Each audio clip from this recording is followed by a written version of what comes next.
And hello and welcome once again to Diane Writes. Thanks for joining me, everybody. It looks like we got quite the group here today, and that's really cool. James has been here since like the dawn of time, I think. Amelie is here too. Natalia, welcome. I look forward to seeing you guys' names. I really do. I think it's kind of cool. I wonder where you are if you're not here. Eli is here. Hello, hello. Laura is here. Welcome. Yay! And Weird Win, thank you so much for the raid. I hope your stream went well today. We have a showcase that's set up right away, so that's cool. Oh, hello, Shadow Malachi. Good to see you. So I'm in a good mood. I'm trying to get my chair closer here, and it's got a broken wheel. Okay, I'm in a good mood today because I finished the move from hell, basically. We got 1-800-GOT-JUNK coming tomorrow, and then that's it, so thank God I've had enough of that. Hi, Brian, good to see you. Yes, that's right. Thank you for the reminder, James, that you will not be there tomorrow. That is good to know. Haha. Chalk Mint Monk is back. Hello. I guess it will be Claire now that I will call you, which is really cool. Welcome back. How are you? I haven't seen you in forever. And yeah, I remember Caught in the Chaos too, actually. I didn't realize that you guys were the same person, so that's kind of neat. Cool. Great. Welcome. Yeah, Natalia's book's available for pre-order. Go check it out if you haven't already. James, Brian asked first for what? James is always the first in my chat for this. He shows up like half an hour early. It's really, makes me feel really appreciated, I have to tell you that. It's really cool.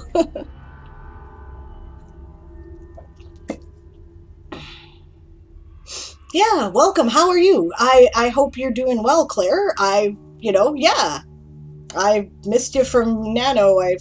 You were around for a little bit after that, and then I guess in December kind of disappeared, which is, I mean, fair enough. People got lives, right? And if you've got a life you have to do, good for you.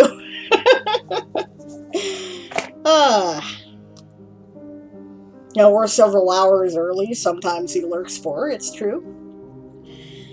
All right, we're a quarter after already. I feel like I should be doing something today.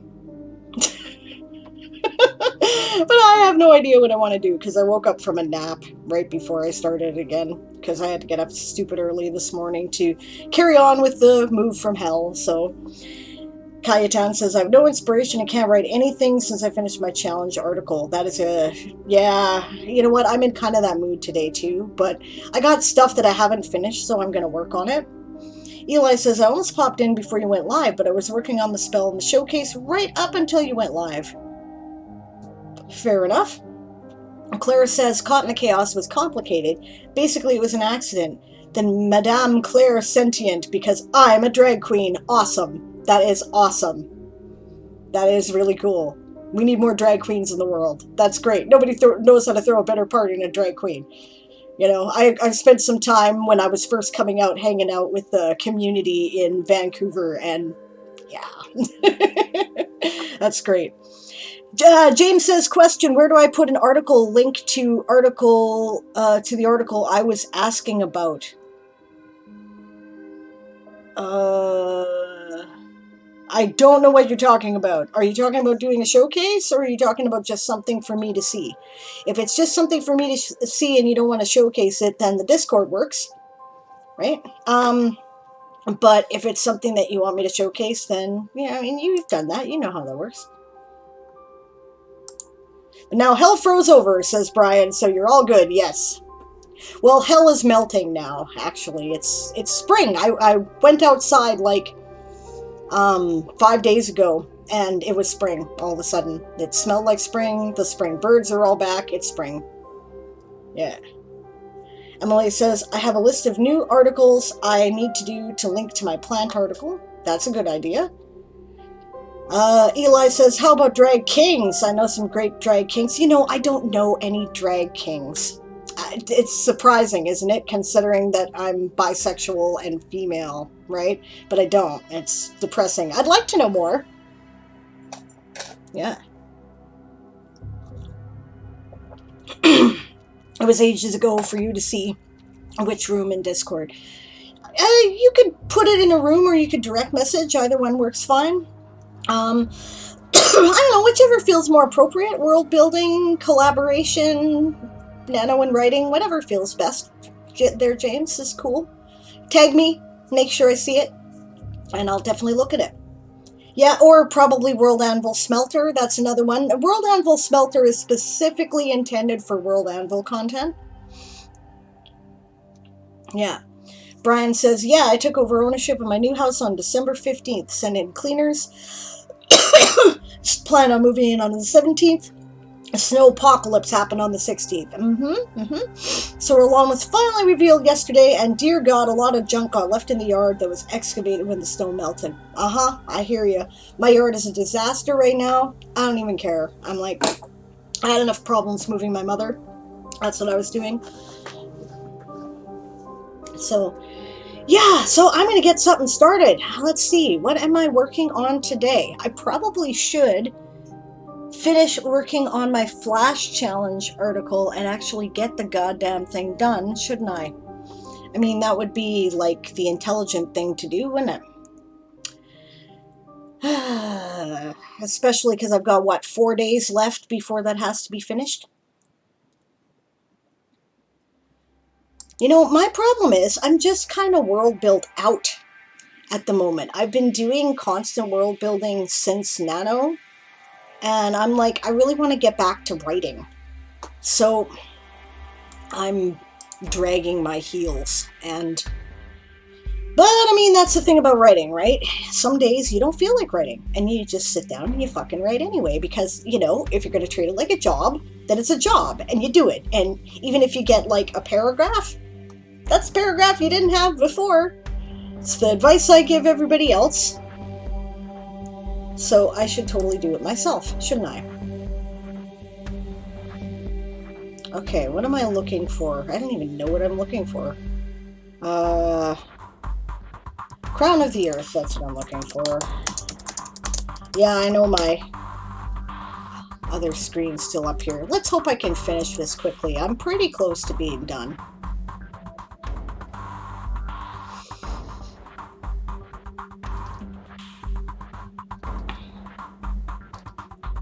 My big problem is I'm waiting on the hubby to do the game statistics stuff, but I probably shouldn't. I'm just going to do it. Okay.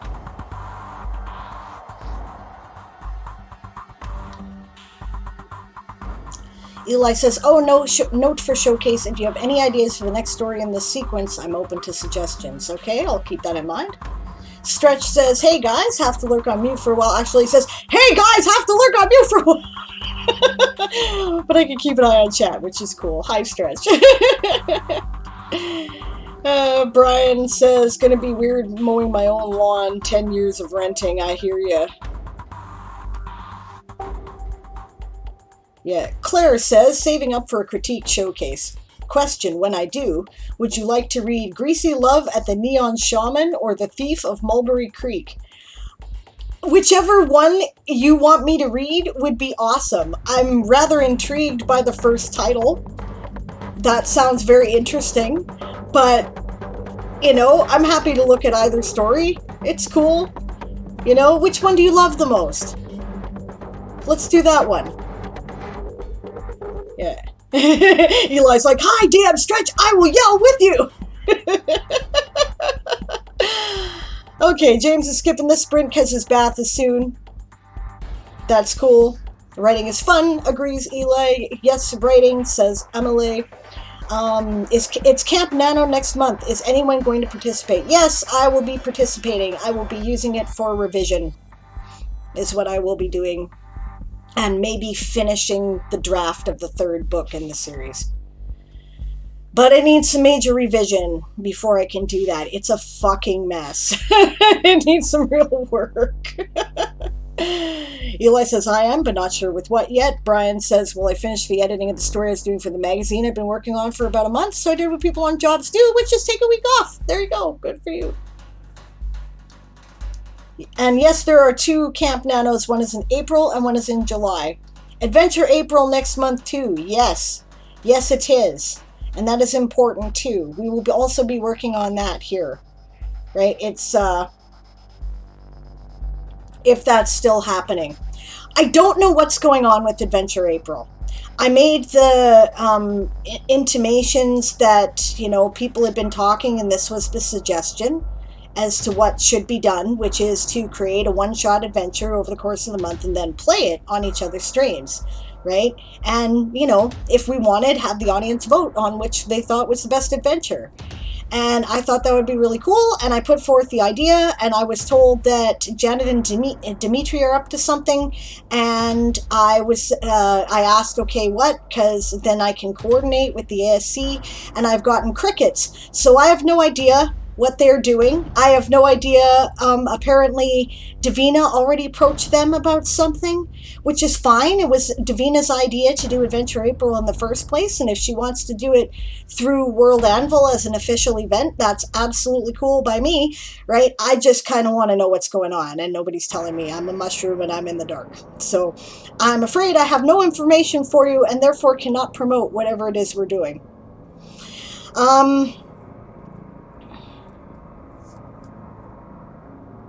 I don't want to interfere with anything the World Anvil's doing, so I can't even promote the idea of what we originally talked about doing, because I don't know, right, if I would be interfering. So I'm sorry, I will give you information as soon as I have it.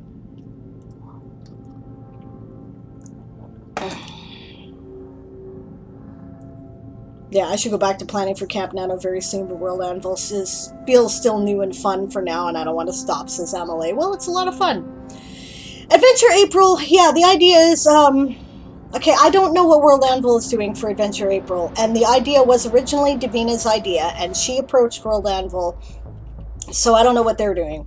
What we were going to do was we were going to have, like, everybody creates, you know, all the role-playing streamers in the Anvilite Streamer Core, and anybody else who's a role-playing oriented content streamer, right? Like we opened up with Game of Tomes, right? Get together, everybody creates a one-shot adventure in their universe, and then we all make groups to play it on each other's streams so that we can see how it play tests, right? And that was the thought. It sounds like fun, and I'd really like to do it, but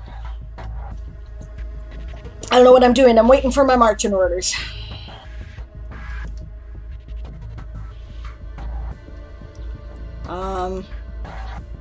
Claire says, honestly, they were both commissioned, so I'm not overly attached to either. My favorite is Heart of a Child, but that one is 1,700 words. Well, you can eventually do the whole thing, just you gotta have enough channel points. I have to ask for that because it really does take a long time to do an edit on stream, right? And if I'm doing that, then I'm not doing other things, right? So I might be editing for camp depending on editor, says Eli, or I could be writing the meat of poetry. I have no idea yet. Okay, get to work. Right, gotcha, Cayutan. Let's do our first sprint. I'll catch up on the chat in a minute. Here we go.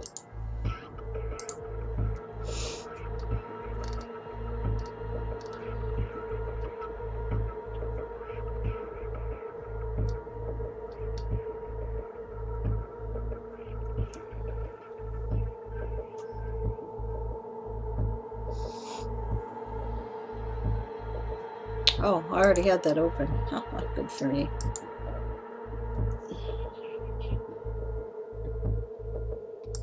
Why don't I move it to where I can work with it? There we go.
And that's the sprint.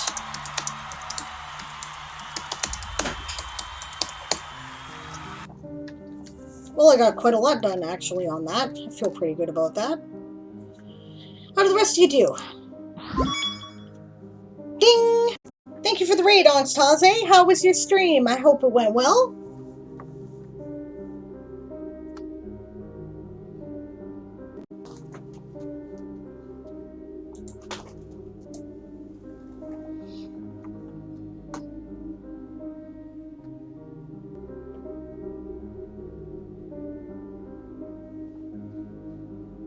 Twitch is being twitchy today, apparently. Emily says, I have one book I need to rewrite since I did the first draft in November, but then I've been planning another one and I was thinking about writing it in April, but this last week I've been tempted by yet another idea. Yeah, welcome to writing.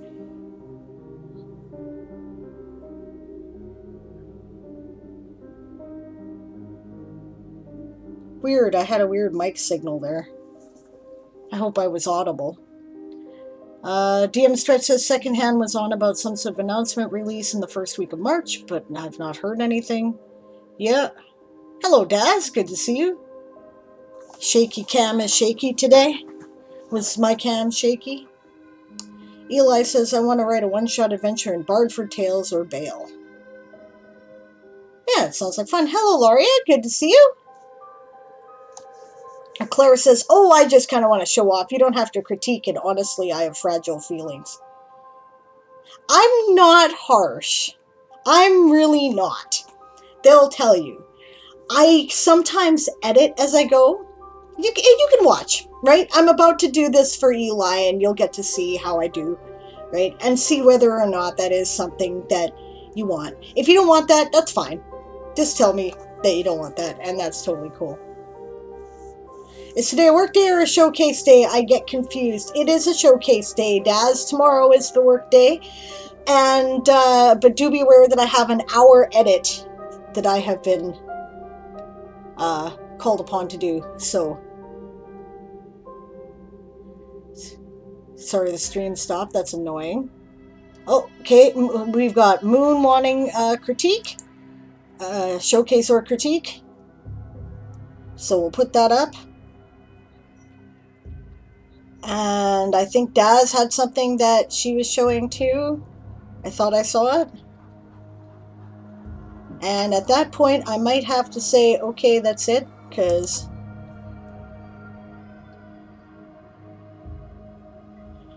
Eli says, do I want to fight some 100-word monsters or a 900-word monster? Do the big one!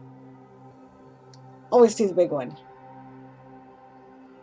Eli says, I have a lingering migraine that's mostly just annoying by now. Aura is gone, that's good. So I'm left with the pain and the mental effects of that pain. Yeah, distraction, inability to concentrate. Chronic pain is such a pain in the ass. Lauria says I need to start writing about my tree. That's cool. And now there's sea monsters in that world. Gotta give the poor flowers something to eat. That's fun, Emily. Ugh, the dregs. Yeah, I feel ya. Moon says the fact that the flowers eat sea monsters is concerning. Eli says, I will fight the 100-word monsters, then I'll save the big monsters for a day my head isn't trying to kill me. Yeah, that's sensible. That's sensible.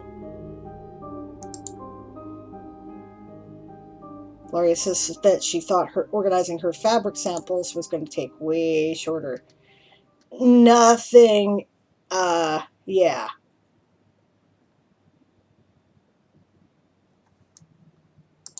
Yeah.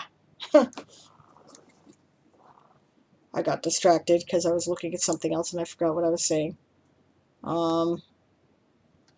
Yeah, organizing always takes me longer than I think it will. Pain in the ass. Claire says, okay, so Camp Nano is for kids. I'm not turned off from that, though I kind of want to make sure I'll get in at 20 years old.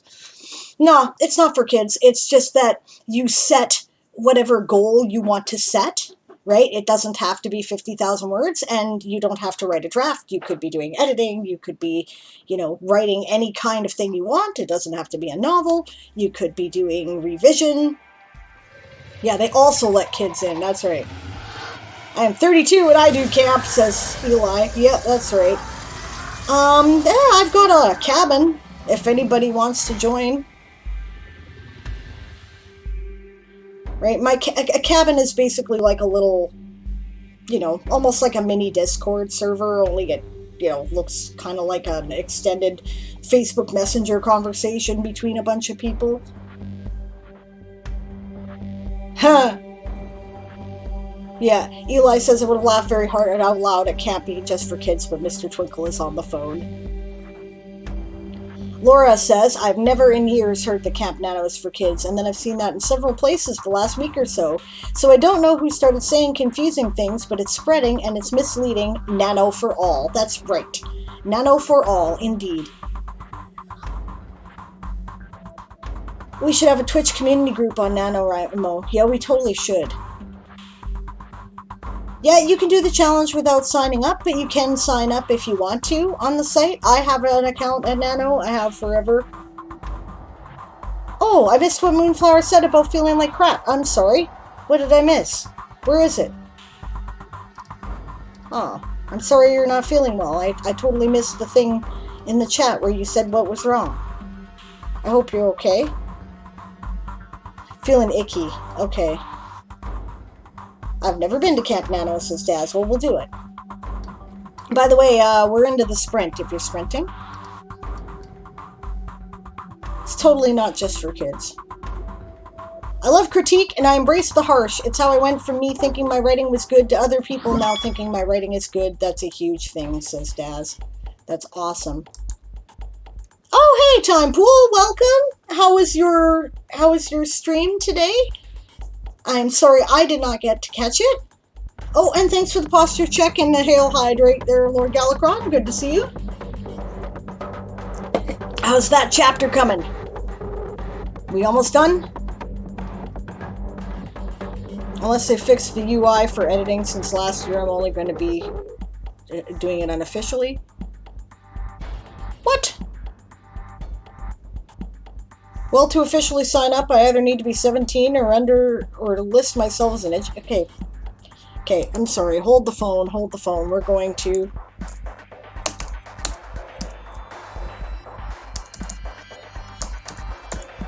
We're going to go right to the site, and we're going to check out whatthehell.com.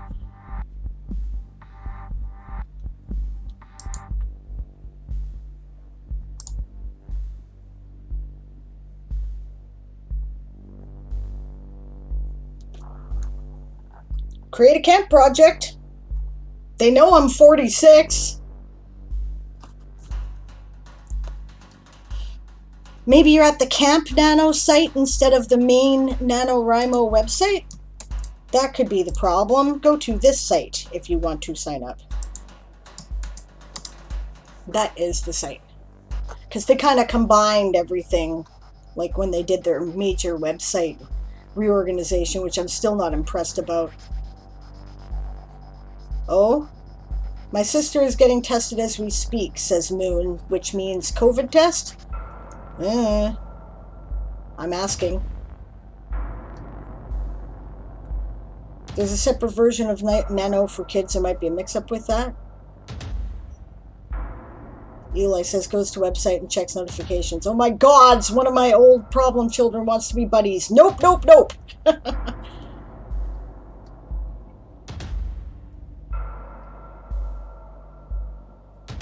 Yeah, exactly. Yeah, since they built the new quote-unquote better site. Big quotes of that better, says Eli. I'm not impressed with this site either. It's buggy.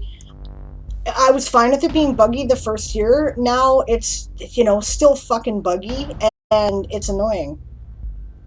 Yeah, I want to do hours, damn it, not words. Yeah, they used to be able to give that option.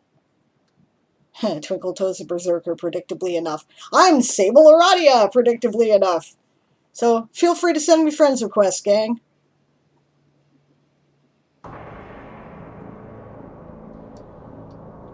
Okay, Claire found the right site. Awesome.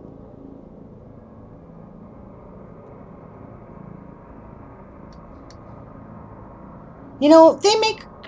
Like, I realized that most of their resources are on NaNoWriMo is spent on, like, providing educational material and getting people involved. Oh, hello, the Lady Writes. Good to see you.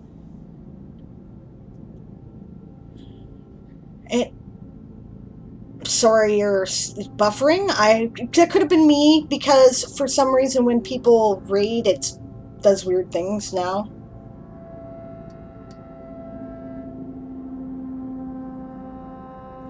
Anastasia says she's not harsh.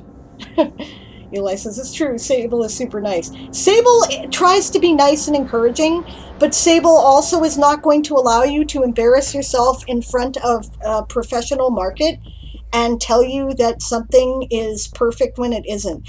I'll be gentle about it, right? I'll try to be really gentle about it. Honestly, writing's a craft, and sometimes there's shortcuts that make it like come across more effectively than if you don't do those things, and most people aren't taught them, so I teach them, right, when I know them.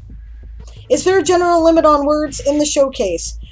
Okay, showcase takes a maximum of half an hour, right? So I prefer it to take like 15 minutes. My idea is about 1,500 words ish, right, in the showcase, right? After half an hour, it's an edit. Yeah. Daz is editing, rewriting chapter 2. That's awesome. I'm glad you guys think I'm encouraging. I hope to be encouraging. Yep, Natalia's going to keep on writing instead of chatting because she's only got 15 minutes left of her day. That's cool.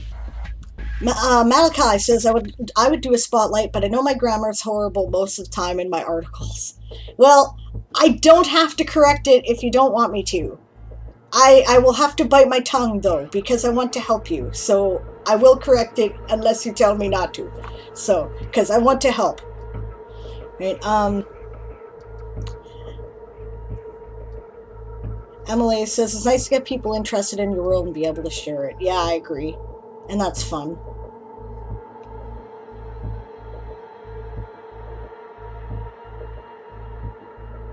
Mini Discord server that is far, far worse in function. You guys want to join my cabin? Okay, well, hey, send me friends requests if we're not already friends, and I'll invite you. I can expand the numbers. Yeah, we could totally do Camp Nano, though, and have friendly competition and word counts. I would like to do something like that. I don't want to do anything as heavy as Game of Tomes, because that was exhausting. Fun, but exhausting. But I would like to, step it up here a bit in our writing streams and, encourage each other with word counts and word sprints. Or, editing sprints, or whatever it is we're doing, right? Yeah, I've seen that almost everyone who makes cabins creates a Discord server for it and just communicates there because the chat on the site itself is awful. Well, you guys know my Discord. Come hang out with me. I have a Nano and Writing channel. There you go. You're all welcome. Name the cabins like Game of Tomes. Oh no. Oh, hey, thank you for the follow, La Lobita. Welcome. Okay, you already spent friends requests? That's awesome. Welcome to the channel. Glad to have you. Yeah, Galacron says poking with broom is not a great motivator. It's a good annoyer, though. What? Sorry, should I not? Says Anastasia. I don't know what that's in response to. I'm sure it's fine, whatever it was. Okay, Galacron will be streaming later today, so half the chapter will be done. Awesome.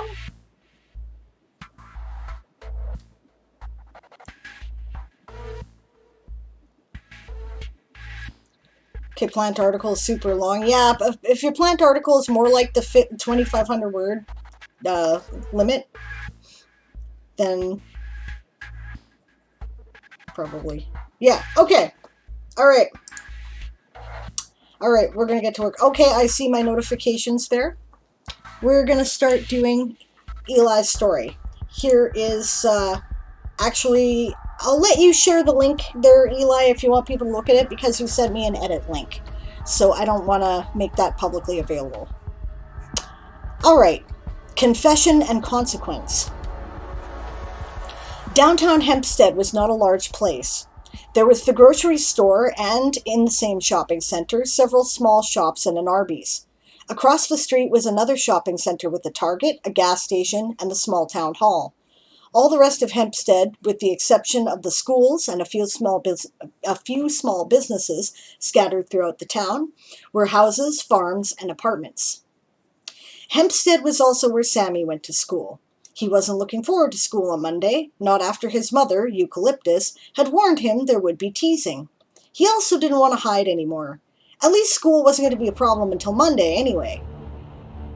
It was still Saturday, and Sammy was going into the Target with Delmemon, his enormous full demon father. Oh, cool, okay.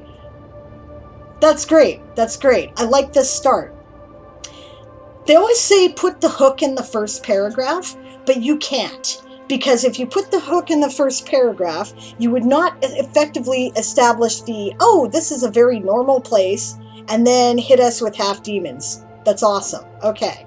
I like it a lot.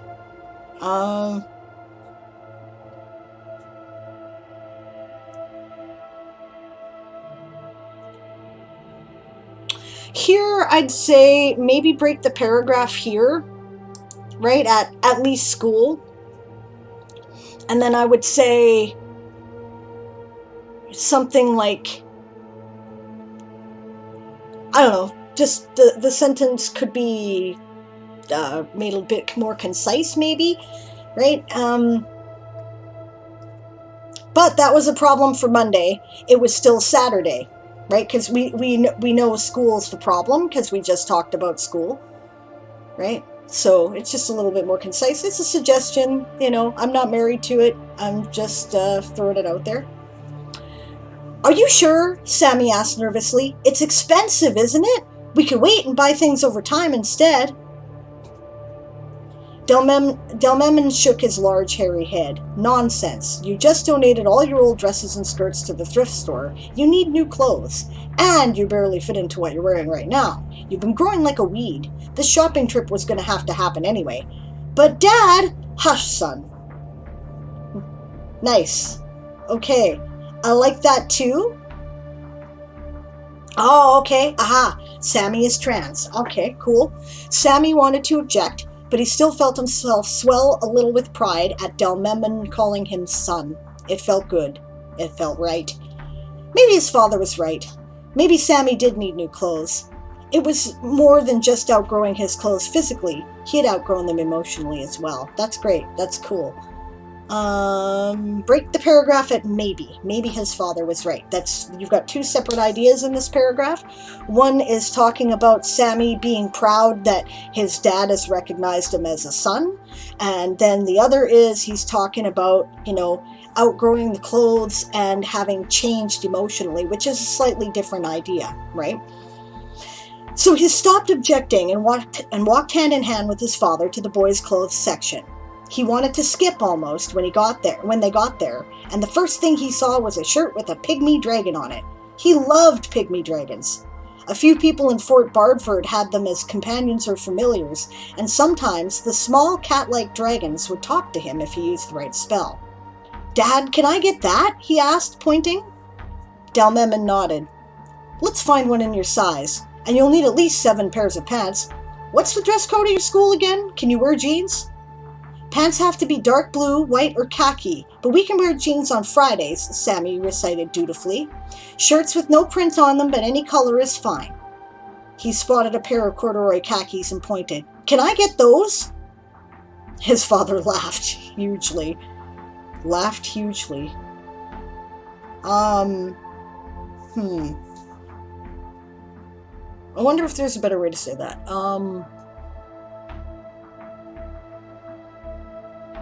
No, you know what? I'll leave that because, we're looking at things through Sammy's eyes. Okay. All right. Yeah, so... One thing at a time, Sammy. We forgot a cart. Wait here a minute. See if there's anything else you like, and I'll get one.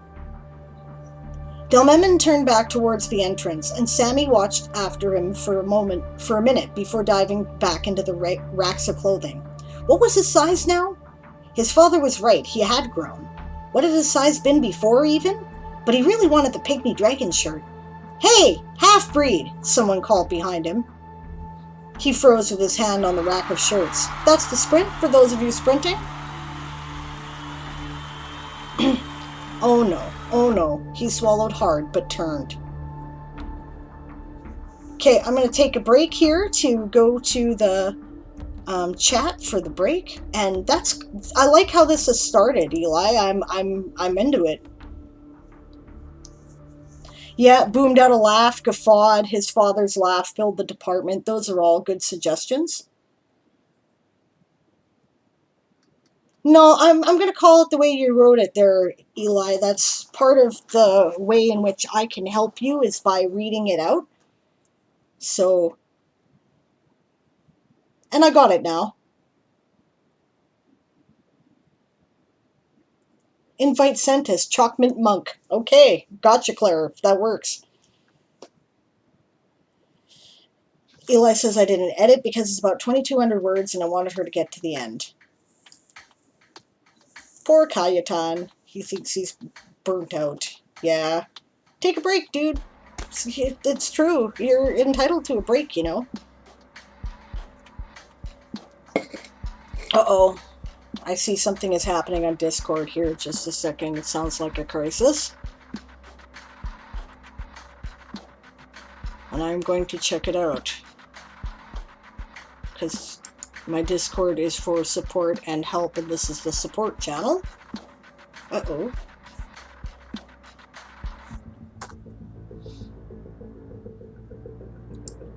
Jeez, I haven't been here in 2 days and I've missed like a saga.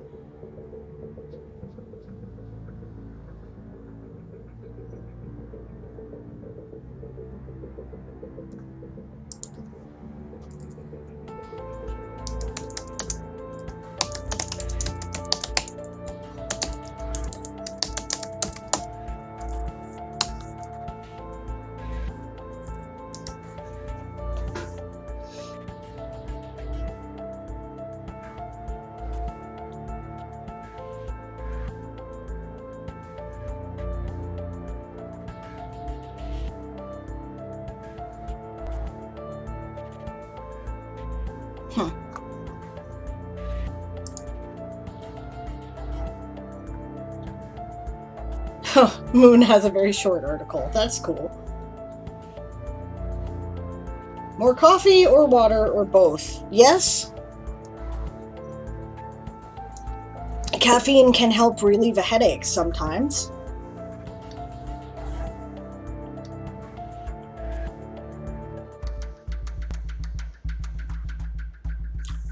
"316 words from Natalia. Good job." Ridwin says his father's laugh shook the windows. Small children's screams. Rats packed their bags and departed for safer harbors. That's excellent. I love poetic exaggeration. I think that's a marvelous technique. I really like to use it when I'm writing humor. I think that's fantastic. That's just, you know, yeah, makes me giggle. Again, 3,164 words total now, says Natalia.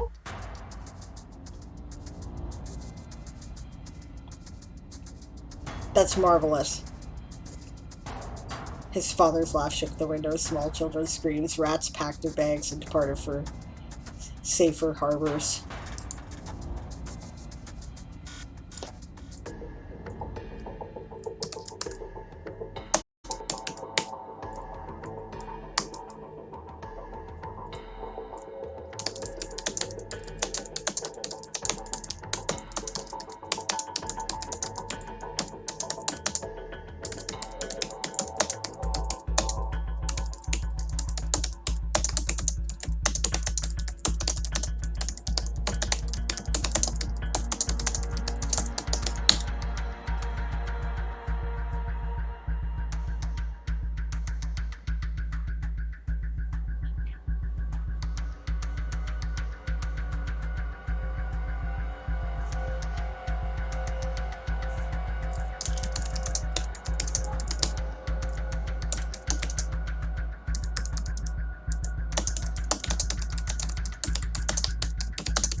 Okay, I'm giving my friend shit and telling her to go to the doctor. Okay. Kalia-chan says, I can't take a break, I have lots of uni stuff to do. Well, maybe that's the problem. Maybe that's the block, right? You've got all this uni stuff in your head that you have to get done. Aren't you working on a thesis right now? No wonder you're a little distracted from world building. Get the thesis done, dude. You know, then worry about world building after that. Sometimes when you're anxious and you got a lot of information in your head, you can't concentrate on creative shit.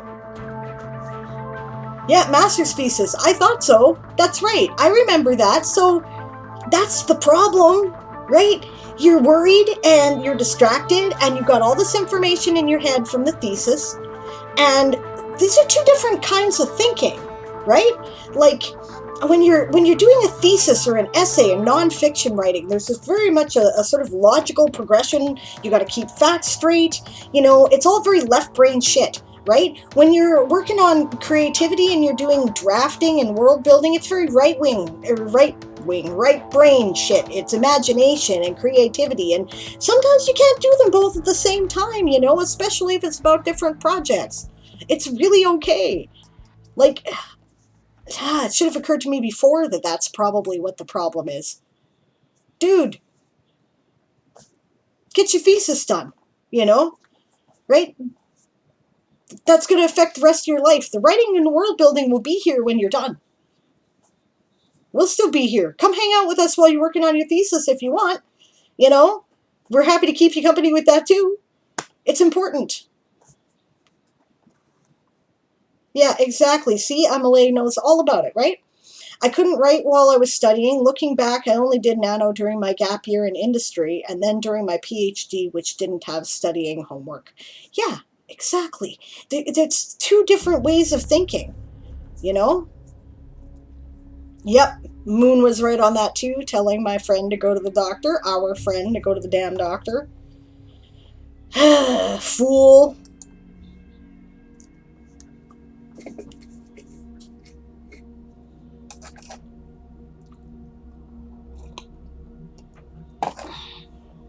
Okay. All right, here we are. Hey, half-breed, someone called behind him. He froze with his hand on the rack of shirts. Oh no, oh no. He swallowed hard, but turned. What do you want, Donald? He asked, trying not to hunch his head down. What are you doing in the boys' section, half-breed? The bully sneered. You're already ugly enough in dresses. You don't need to be wearing boys' clothes, too. But I'm a boy, Sammy mumbled. Donald moved forward to shove him.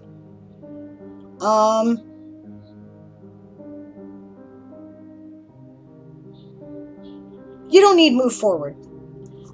If you're shoving someone, you're moving forward by definition. I'd just say Donald shoved him. What did you say, half-breed? Your half-breed mouth was mumbling. Sammy shoved him back. Or you could say, if you say Donald shoved him, you could say Sammy pushed him back. I'm a boy, Donald, and don't shove me. To his surprise, the bully backed up, sputtering. You're a girl, though. You wear dresses and your hair is long and you're a girl. Sammy stamped his foot. I am not. I'm a boy. Mom and Dad said I could be, so I am one. Donald stared at him as though he'd grown another head, and Sammy saw a tear go down the bully's face. Your parents don't hate you for it? No? Sammy asked, confused. They love me. They just want me to be happy. Donald's shoulders hunched, and he began to cry in earnest. My parents wouldn't. Sammy blinked, suddenly understanding. Donald, are you trans too? No. The bully wiped at his face, then looked surreptitious. I never can pronounce this word. I know the word. Surreptitiously. Yes, there we go. Surreptitiously around. He held up a hand, a small flame in it, and then closed it tight into a fist. You can't tell. Donald looked terrified, hunched, and staring around as though expecting his parents to appear at any moment. Sammy thought about it for a minute and then realized Donald was from Calchester. If his parents found out he was a magic user, they would hurt him. Thank you for trusting me, Sammy said quietly. Listen, I can teach you some stuff sometimes if you want. Donald shook his head. Are you crazy? My parents would kill me if they found. Typo here, I'll correct it, no problem.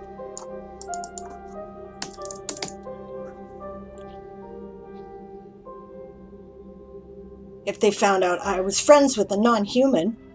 Is that why you always pick on me? He nodded. I have to. If any of the other kids from Calchester found out I liked you. Donald frowned. And I do.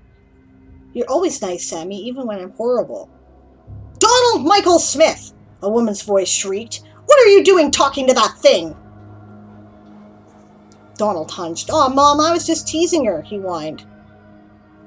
I don't want you interacting with that creature outside of school, the wasp-faced woman scolded with a pointed sneer at Sammy. Come on, we're leaving before you're tainted with her unnaturalness. She started to drag Donald away by the scruff of his neck. I like Donald, Sammy yelled after her. He's cool and we're friends. You're a horrible woman and I hate you. What? Donald's mother demanded, her mouth ajar. Donald, and I'm not a girl, Sammy continued. I'm a boy and my name is Sammy. I'm a half-demon and I'm trans and I'm proud of it. He looked at Donald. You should be proud of what you are too, Donald. If you ever want it, I'll be your friend. I promise.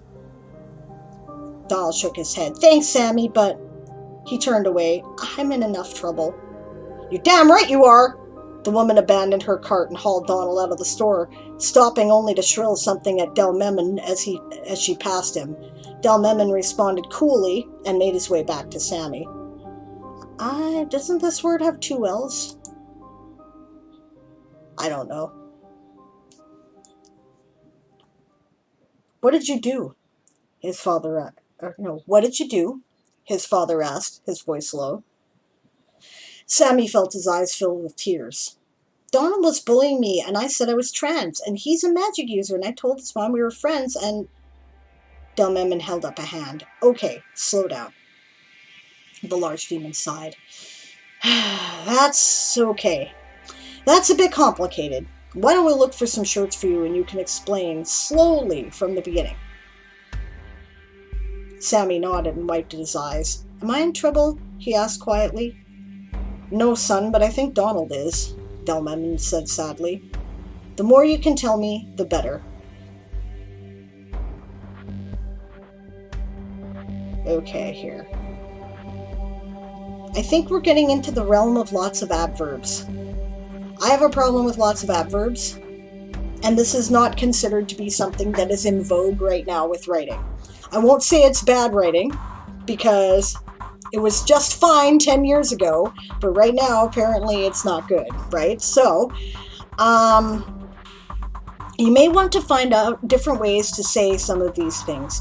I think responded coolly is good there, because we really don't need to dwell on the details, just that he was, cool, and coolly is the right word, I think, because I get the feeling that he's not icy about it. He's not like, dripping with contempt or anything. But he certainly isn't very impressed about it, and he's letting her know, right? So, here, though, quietly, sadly, right? In these same sentences. Am I in trouble? He asked quietly. No, son, but I think Donald is, Delmemon said sadly.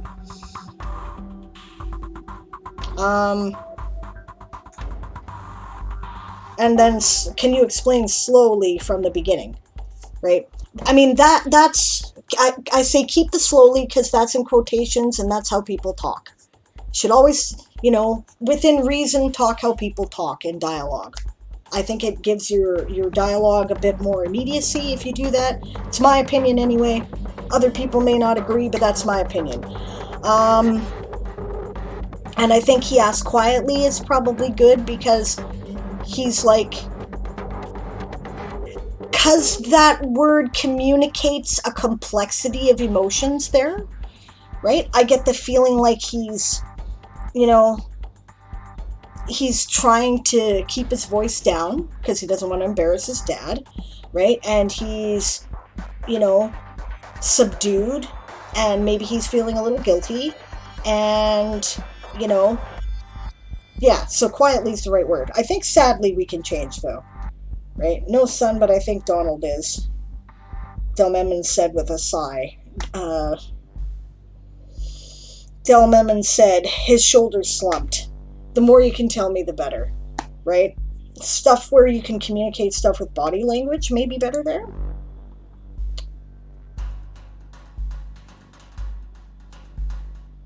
Oh, hey, congrats, Eli. Your article's featured today. Nice.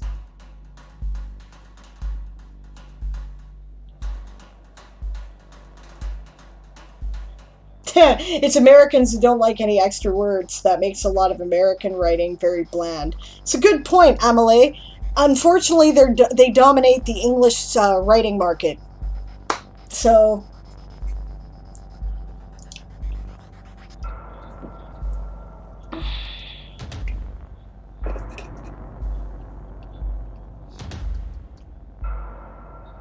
Lee is my bane, says Daz. Yep, mine too. Yeah, keep some for sure.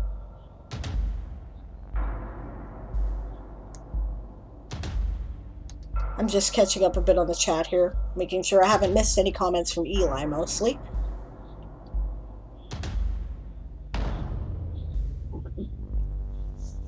Daz says, yes, Cayetane, study with the chats. Yeah, or take a break during the chats and study during the sprints.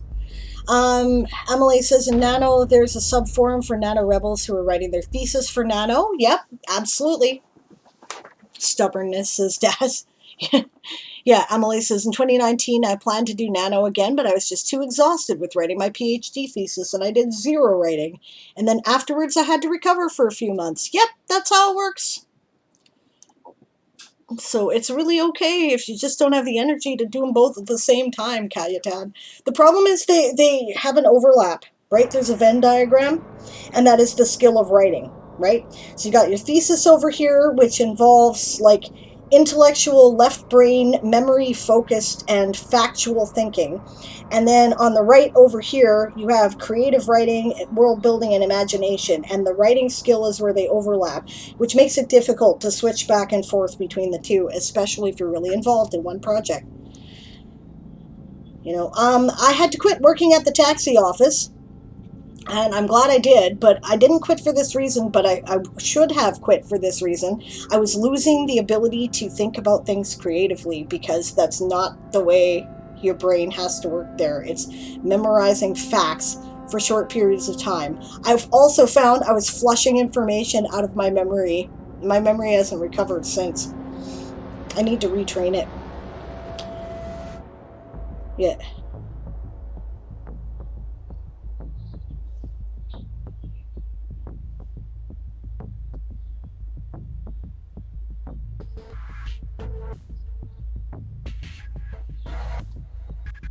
Okay.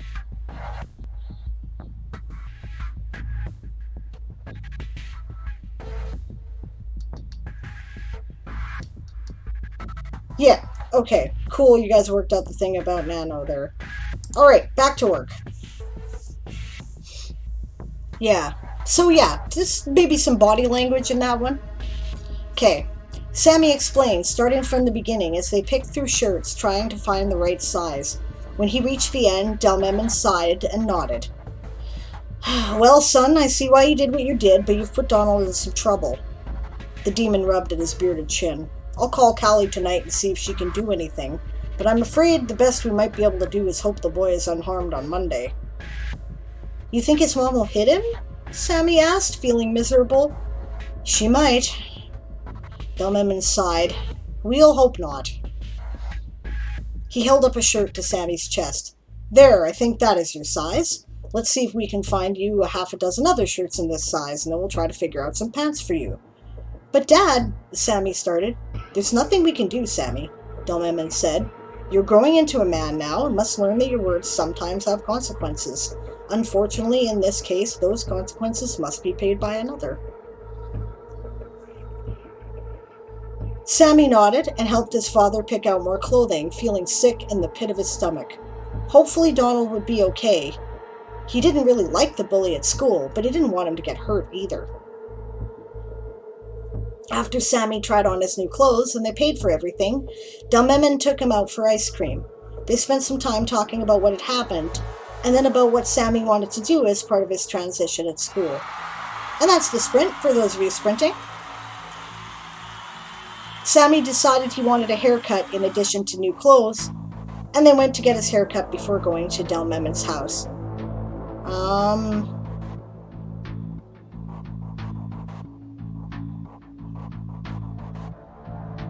Okay, I'll be honest, I dislike this paragraph, right?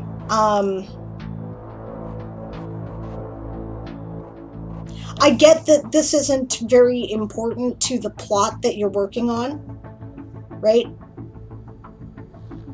It feels like a lot of tell, not show. And with this strong emotional stuff going on here right before it, it feels like a tone change that makes me stumble a bit.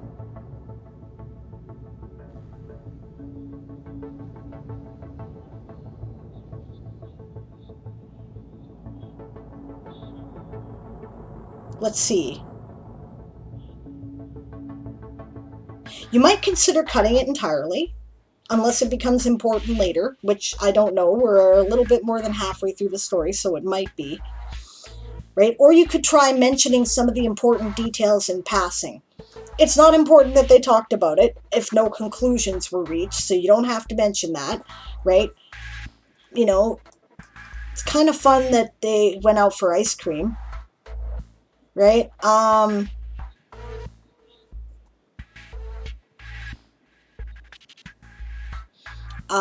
But that may not be important either. The haircut is probably important, right?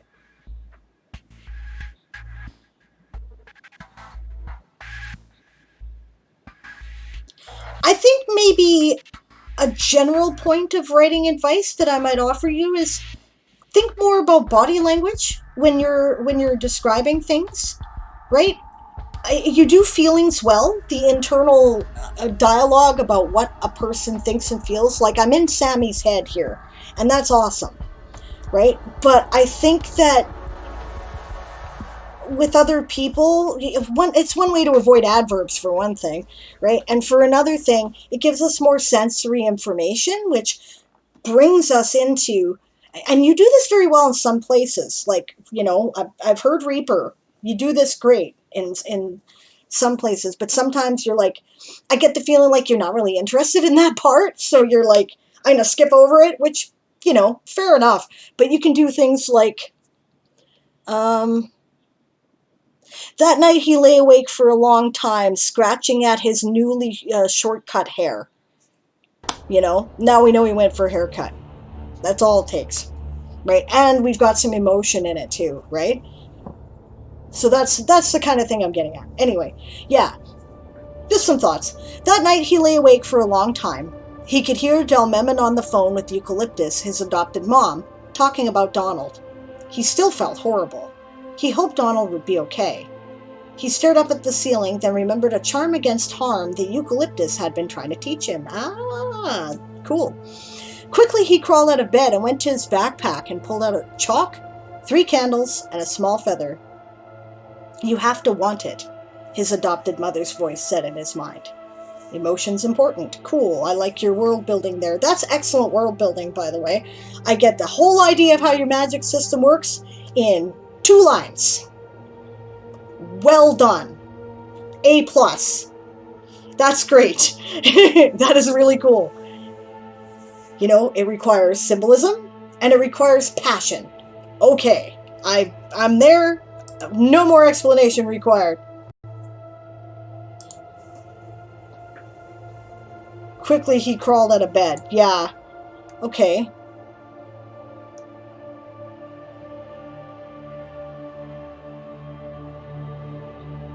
Yeah.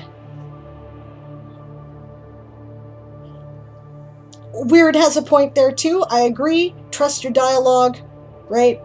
show the emotion in their words. That is important too.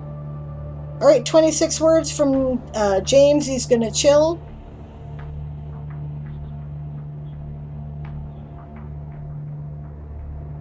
Yeah, Weird Wind doesn't do Nano because it's a terrible month for her. Generally has less than 2 weeks free. And you've already done it, so you have no desire to do it again. That's fine. I always use it as a way to focus on writing and give it the time that, you know, various life things have allowed me to become distracted from. So that's why I really like it. Okay. Yeah, he bolted. Well, you could quickly crawl out of bed, you know. He bolted from his bed's a good one, though, because then you can avoid the adverb. And you've already got a quickly again in another paragraph here, right? Quickly he drew a small magic circle on the ground and placed the feather in the center. He arranged the candles around it and lit them. Then he bit his finger hard enough to draw just a little blood and held it over the feather. Ooh, blood magic. Okay, well, he's half demon. By power, feather, and candlelight, he said quietly. Actually, I should. By power, feather, and candlelight, he said quietly, as he let 3 drops of blood fall on the feather.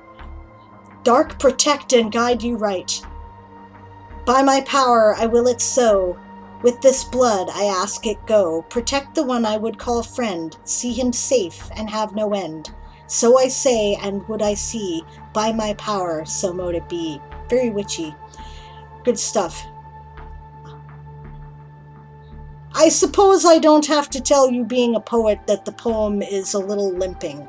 But he's a kid. Anyway. Yeah.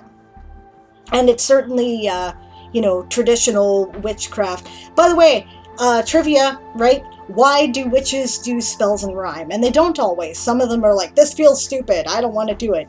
But there's a reason, and the reason is that it reaches into the emotional nature of being a child and communicates the language of your intent more effectively to your subconscious self, because it's easy to memorize and easy to think about, right? I did a whole thing about it in my book.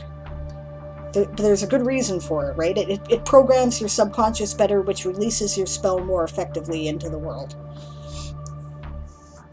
There was a flash, and the feather went up in a puff of flame, and the lights in the house went out. The candles went out, too. Sammy sat back in the sudden dark and silence. Did it work? Sammy, dream scribe! Oh, wait, no, wrong. I thought that was going to be a mother. Sammy, dream scribe! Delmemon called as the light in the hallways flickered back on. Stop doing magic up there! Clean up whatever mess you just made and go to bed! Sammy glumly got to his feet and cleaned up the small pile of ash, the chalk. How about the small pile of ash and chalk?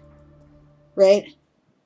Or clean up the small pile of ash and put away the chalk and candles. Maybe it hadn't worked. Right? Just the chalk separately there is kind of weird. Okay, maybe it hadn't worked. He crawled in bed and rolled over. He was sure tired all of a sudden, though. The next thing he knew, it was morning. The next day was Sunday, and it was a pretty quiet day with Delmemon. They played board games, card games, and tops, watched television, and Delmemon ordered pizza. When night fell, Delmemon drove Sammy back to Fort Bardford and Eucalyptus. Mom, he asked that night before bed, can we do the protection spell for Donald? She smiled. You did one last night, didn't you? Your father and I both felt it. Don't worry, Donald is protected as well as he can be. But, hush, to bed with you, Sammy dreamscribe. He went to sleep, unhappy. He dreamed restless dreams of Donald not being at school the next day. He was grateful for the dawn and the coming of school in the morning. He got dressed... Okay. There's something awkward about that sentence, too. He was grateful for the dawn and the coming of school in the morning.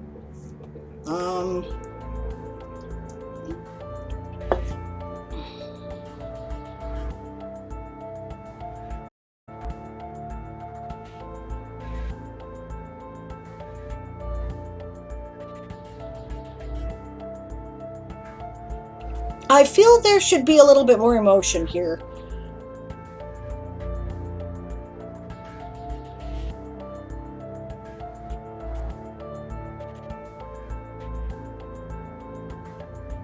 Maybe new... Okay. He went to sleep unhappy. He dreamed restless dreams of Donald not being at school the next day. New paragraph. At last, dawn. School today. He got up, he got dressed in his new clothes and went down from the loft to eat breakfast. Throwing it out there. Okay. Normally he took the bus with the other children from Fort Bardford and with the kids from Calchester, but today Eucalyptus was going to bring him to school and talk with the principal and his teachers. She had called all of them that weekend, and there was going to be a meeting. Is it okay, Mom? He asked in the car on the way to school. My teachers aren't mad or anything.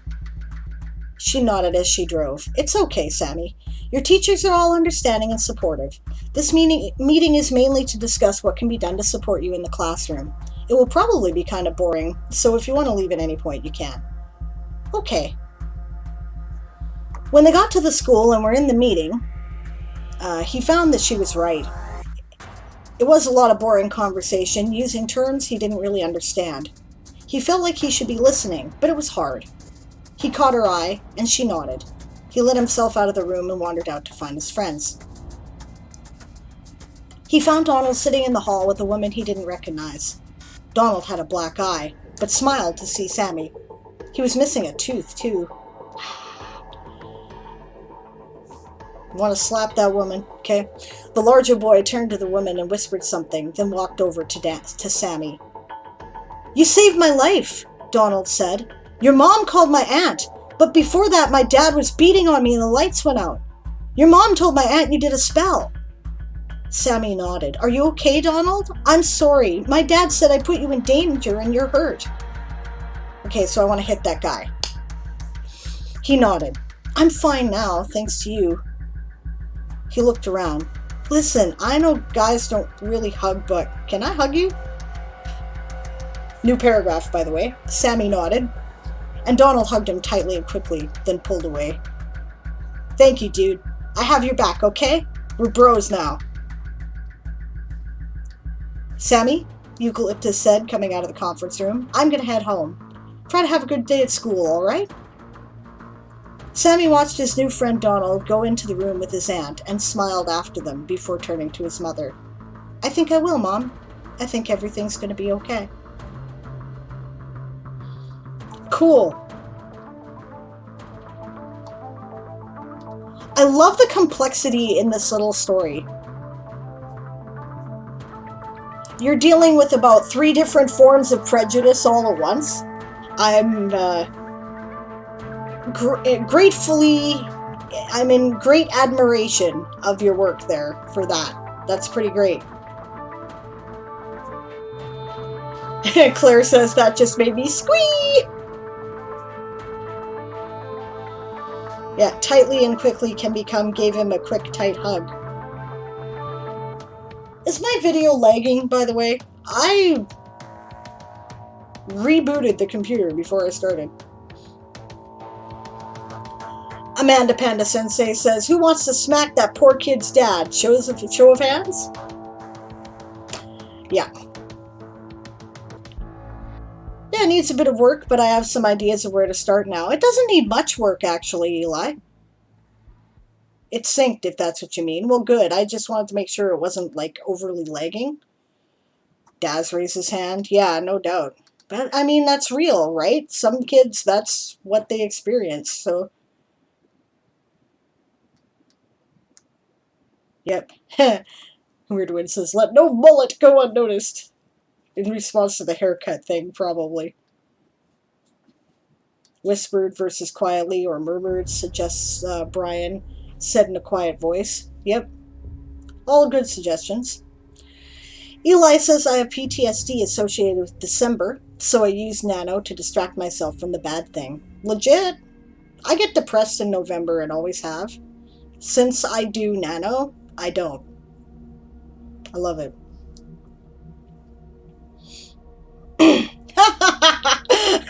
Weirder One says he bolts from the bed. The woman is beautiful, but snacking on crackers is a deal breaker. That's how you get ants. Eli says, yeah, I might rework that rhyme a bit. Well, he's a kid, so it doesn't really matter. Yeah. So there's probably a witch out there using dad jokes. Why not? Why not? Says Weird One. Yeah.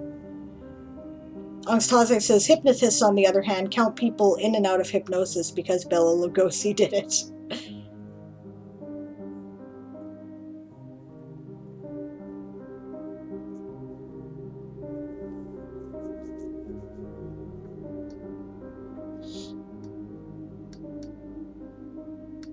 Yep, I like that, actually. I think that's a good one there. Brian says, tightly and quickly can become gave him a quick, tight hug.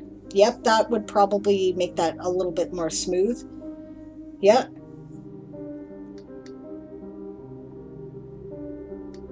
Moonflower raises both hands.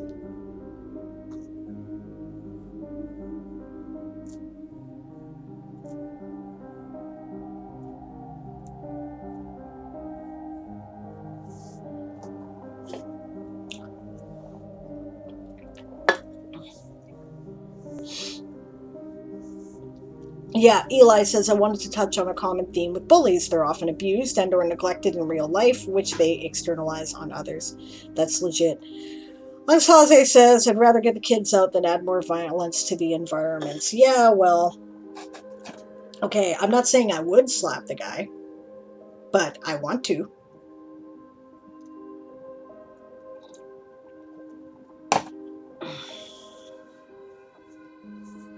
I would actually, I'll tell you what I would legitimately do is do what was done there, which is get the authorities involved. And if that failed to yield any fruit, I might have a bunch of my bigger male friends pay him a visit and tell him quietly that if the kid showed up with a black eye again, he was going to get one. That's what I might do. But I deal with the authorities first. That's what they're there for.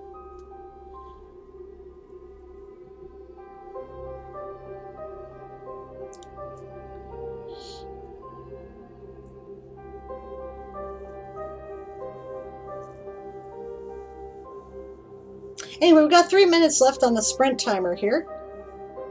Yep, authorities first, 100% of the time. You bet. I will absolutely go to the authorities first. I just know from experience the authorities aren't always sufficient. So...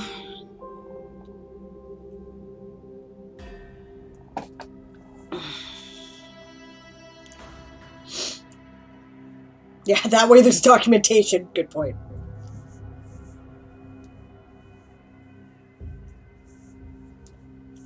To build on Eli's statement, it's often generational. It's not as if the abusive parents don't know how it feels.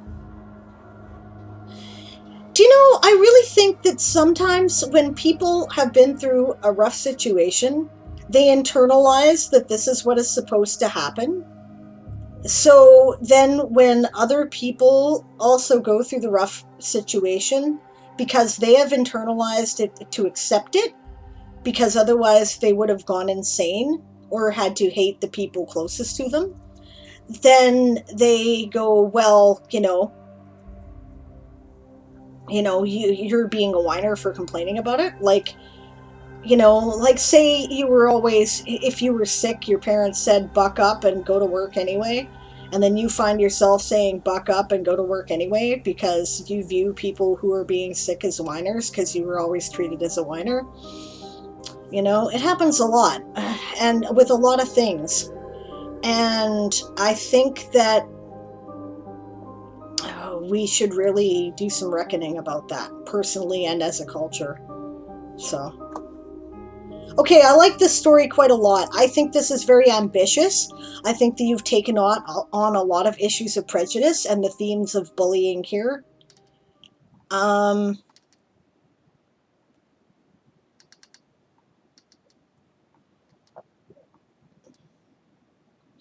I like how you've made it,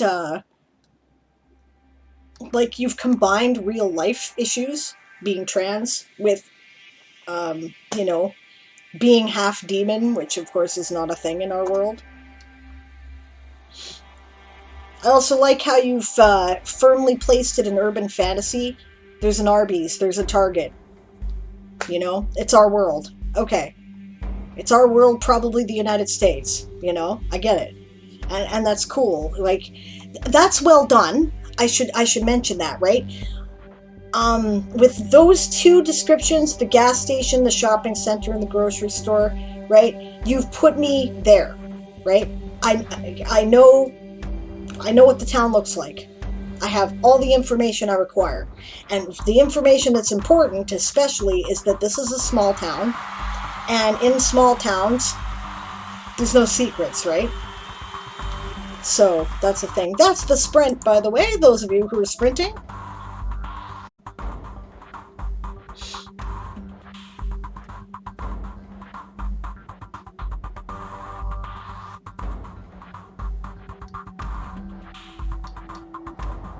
Yeah, as a friend once said, in other circumstances, reifying shit.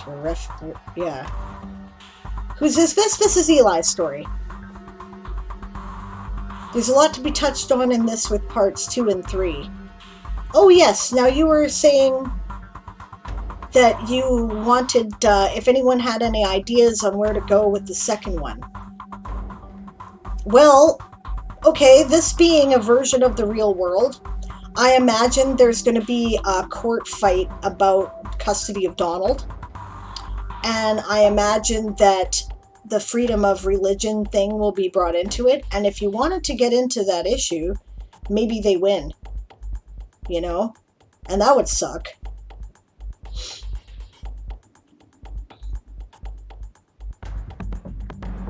I would have the budding friendship between Sammy and Donald develop more. Right? Maybe, obviously Sammy starts teaching Donald magic, right? Donald helps Sammy get out of a situation maybe where he's going to get beaten up for being trans, but Donald is having none of it.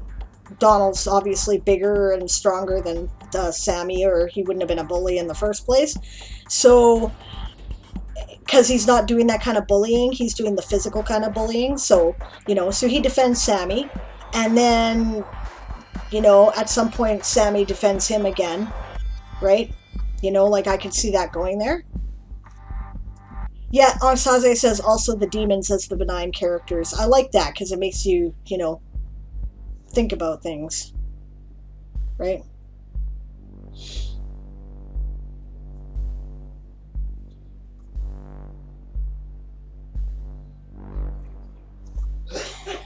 Claire says, you're definitely giving me some insight into trauma. My boyfriend insists that his own abuse was his fault because he wasn't strong enough to stand up for himself. We're talking about a 9 through 14-year-old kid.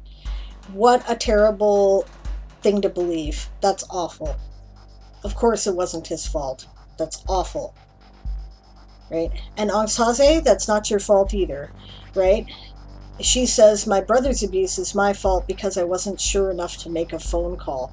No, right? You do the best you can with what you have, and that's all we can do, right? Good night, James. Hey, Harold. He totally didn't know you were streaming, but I always stream on Wednesday. That's why I was ignoring you. I'm sorry. I'm not actually ignoring you. I'm just working, so it's all good. Brian's gonna lurk and get food.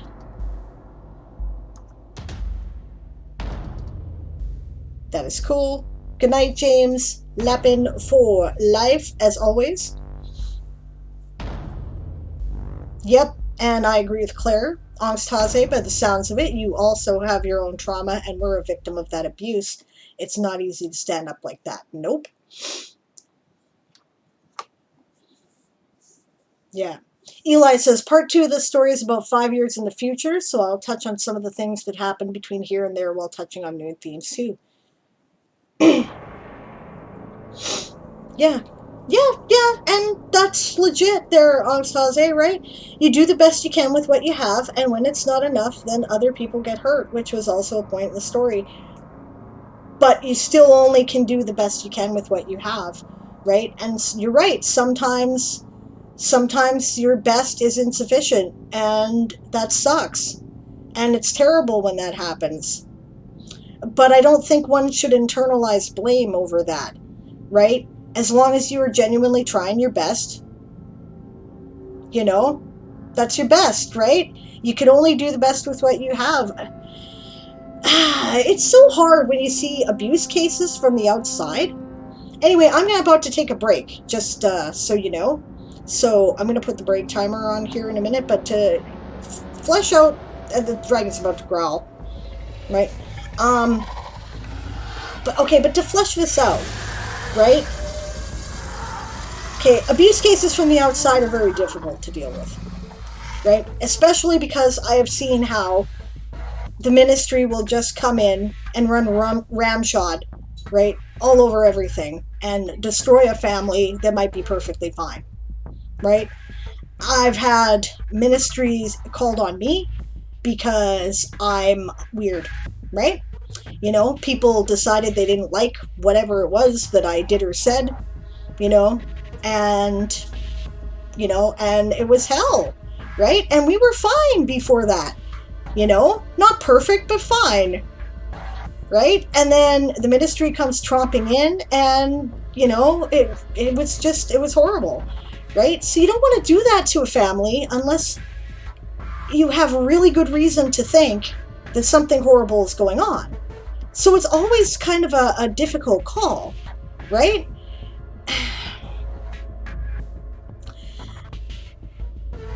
So what do you do? I don't know what the right situation is, and I wish there was a good hard and fast rule. I have called the authorities on people before, even when I wasn't sure in that particular case, because the risk factor was if I was wrong, then it would have been, the consequence will be much worse than if I was right. You know what I mean? So, it's kind of like the deal we're making with the vaccines. We don't really know what the long-term effects of the vaccines are going to be. We have reason to believe they'll be fine, but they've gone through much less testing than most of the vaccines we introduce to the public, right? But the alternative is to let this bloody pandemic continue running around and killing people. And, it's not worth it, right? It's worth the risk for the alternative. You know what I mean? So you can't judge any given situation and say, I should have done X. Maybe I wish I'd done X, right? But you do the best with what you have at the time. And as long as you're trying to do the right thing, then you're doing the right thing. The Ministry, a Canadian thing. Yes, they call it the Ministry of Children and Families in Canada. Yeah. Right? Child Protective Services, I believe they call it in the United States. Right? I was not abusing or neglecting my son. I'll just say that, right? It's that I had a nosy neighbor who didn't like me. Right? And I was poor. So, right? And that created trauma that didn't need to exist. Right? So, it's always a crapshoot. You never know, right? And you just do the best with what you got, And poor people see that a lot, right? They see it a lot. Because the authorities don't like you if you're poor, right? Because clearly there's some defect of character if you're poor, and you must be raising your children in some insufficient way. So,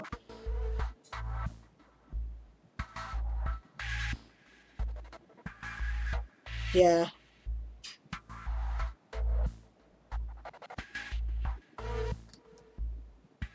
Yep.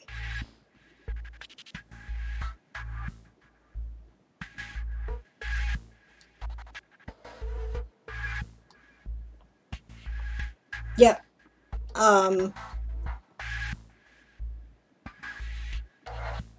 I'm not going to...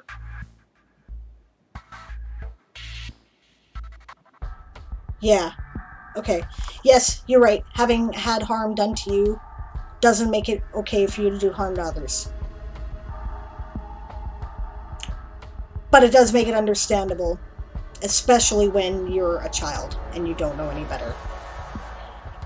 And sometimes healing the original harm is more effective than condemning the person who is harming, right? But again, that's a case by case situation too. Obviously, I don't believe that's the case all the time. Sometimes I believe you do have to punch your bully in the face. Okay, guys, I am going to take my break. You're absolutely right. It's just as this is such, it's serious stuff, right? So, okay, I'll be back. As always, use the sprint timer, the break timer as a sprint timer if you would like, and I will be doing the same. And I'll see you in a few minutes.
I am back and working in the background.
right, that's the sprint.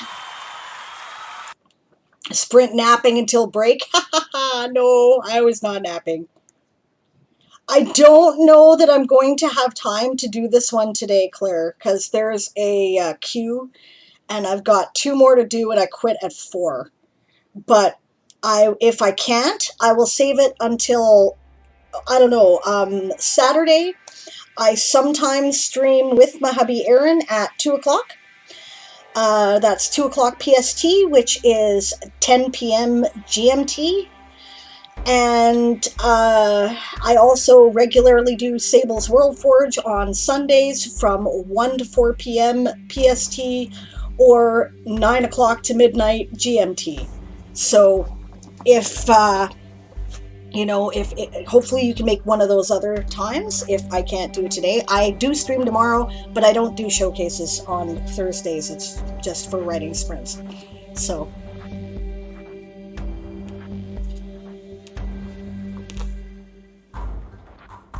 GMT plus 11. Oh, jeez. Right, I forgot you were an Oz. Okay, let's see. Yeah, so you're Monday, right? Or you're Sunday.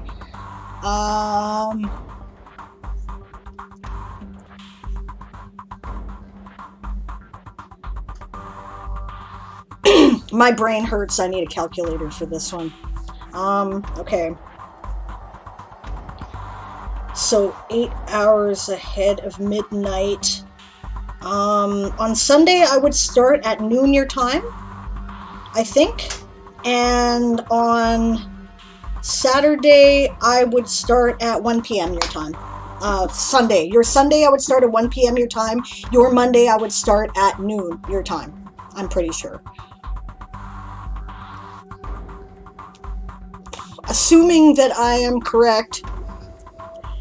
let's see, 3 o'clock would be 11 o'clock GMT, which would make it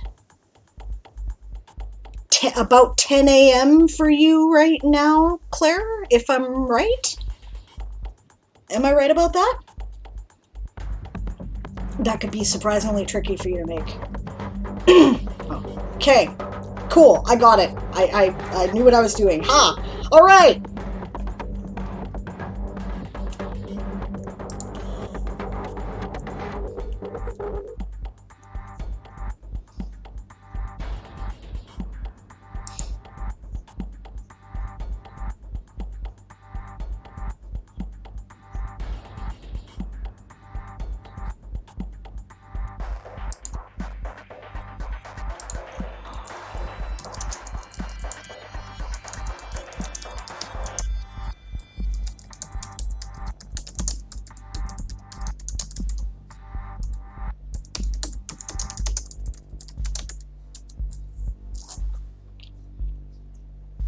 Okay.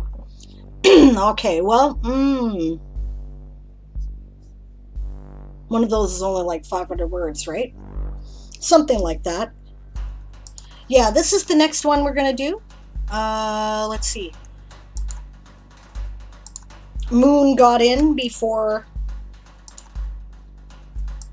Daz did, so this is Moon's. That is the next one that's up.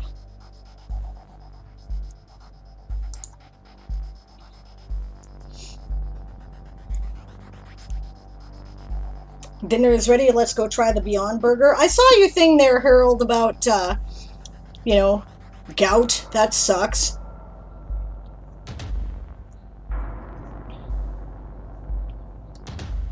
And I'm sorry, I missed a bunch of the chat because I was out of the room for a good part.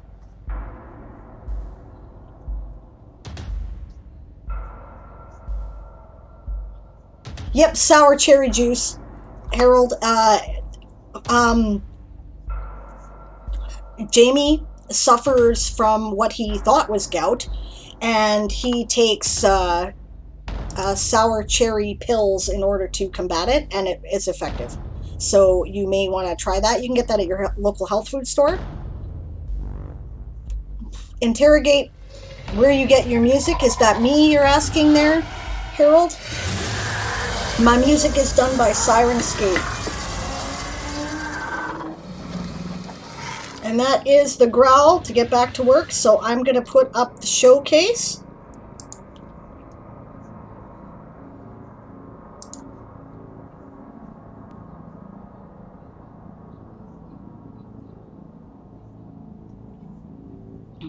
It's likely about being dehydrated, diet change from COVID.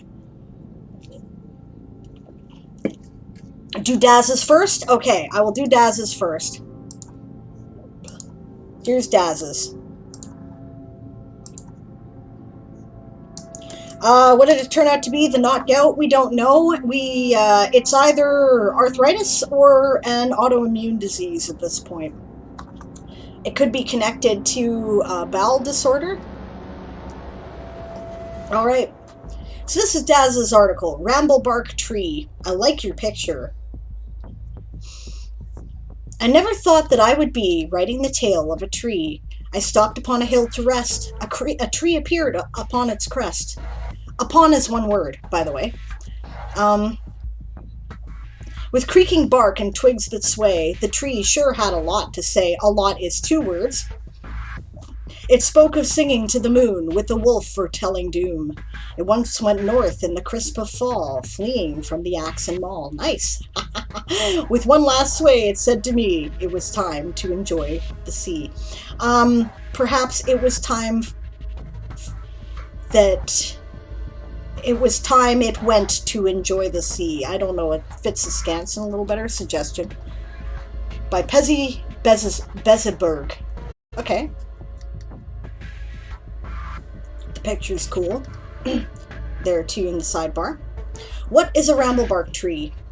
The ramblebark is a very rare and mysterious tree. Most never know they have seen one until they return to where they had noticed a tree, then realized it was missing, roots and all. Even more intriguing, there is no gaping hole in the ground to prove that a tree had actually stood there. Neat. These trees are full of magic and they vanish from one place in the world to appear in another. Why they do this is as much a mystery as how they do it.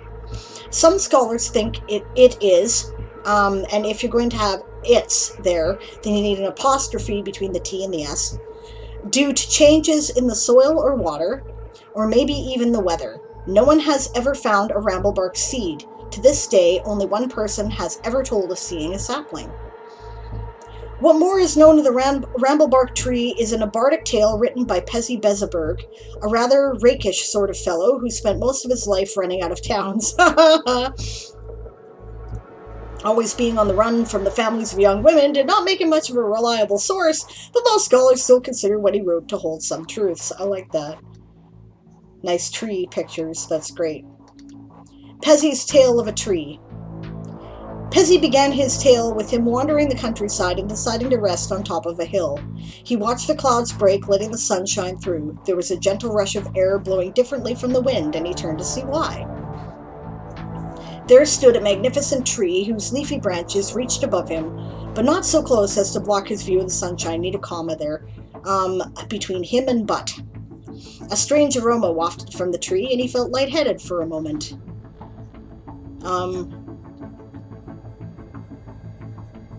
The tree began to sway its branches and many twigs while its bark groaned.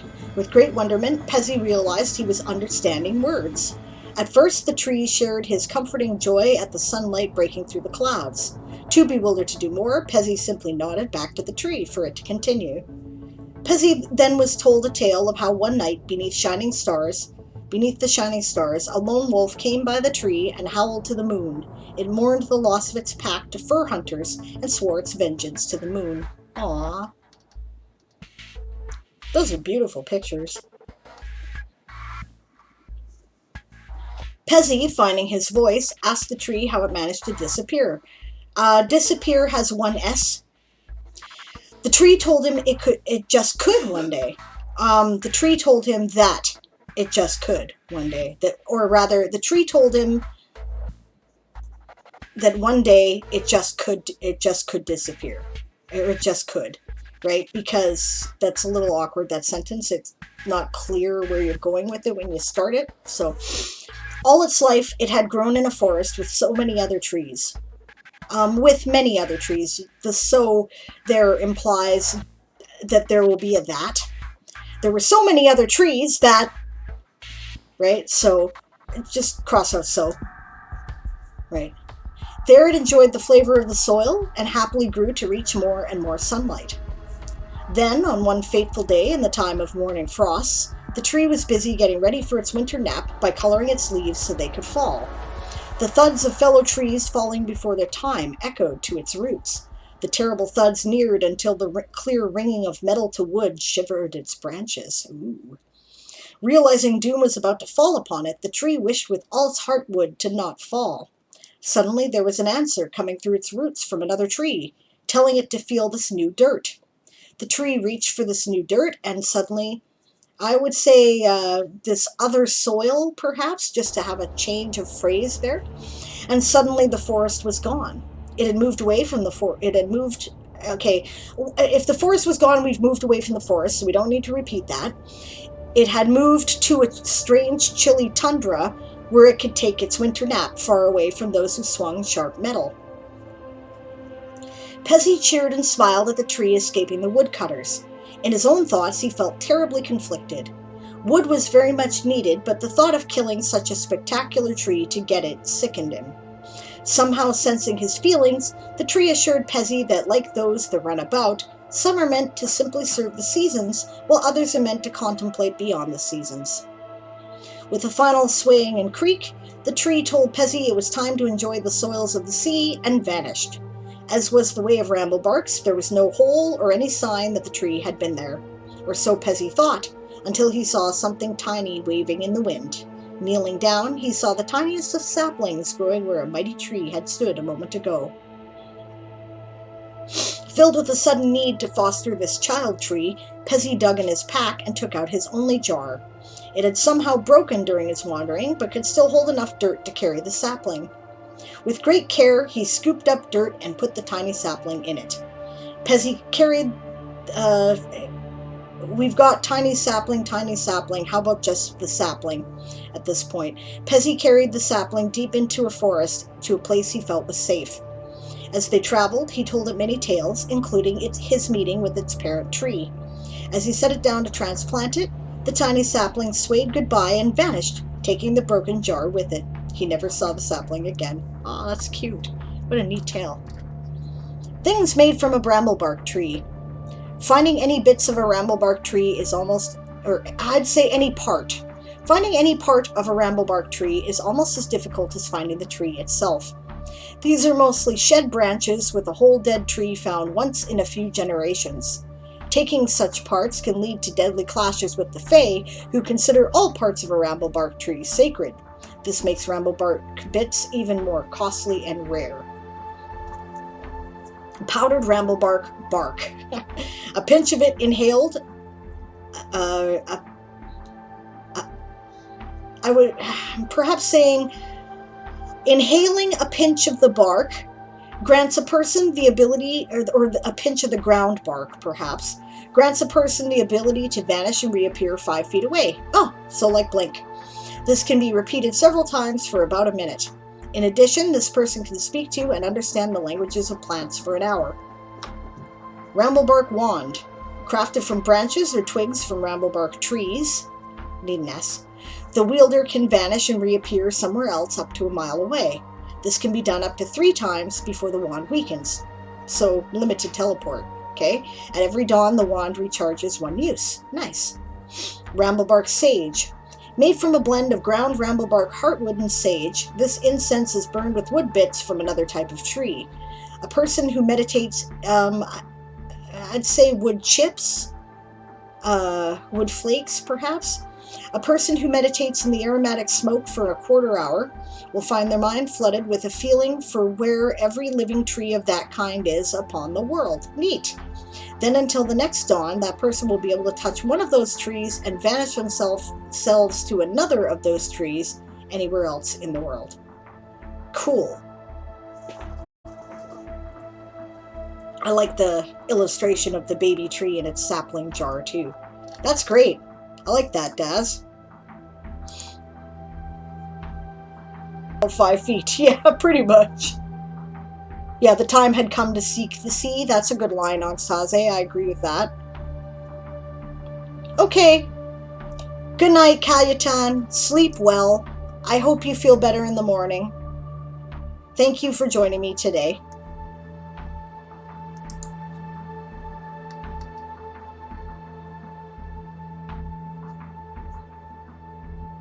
Yeah, about music, I will message her if that's okay, says Harold. Yep, perfectly fine, absolutely.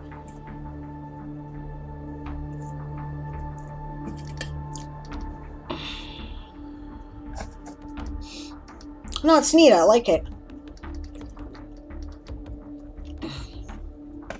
I like the way you've gotten into the habit of putting your articles in world. You've got like in-world people describing what's going on. That's fantastic. Okay, I guess I don't need nano up anymore. And there's the wolf grapes from Moonflower, which is awesome.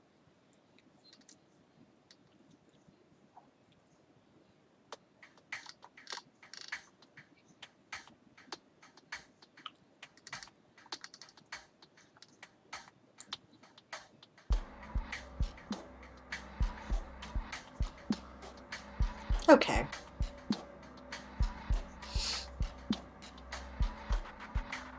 What do you think there, Moon? You ready for me to get right into this? I probably could do this in the few minutes left of the sprint.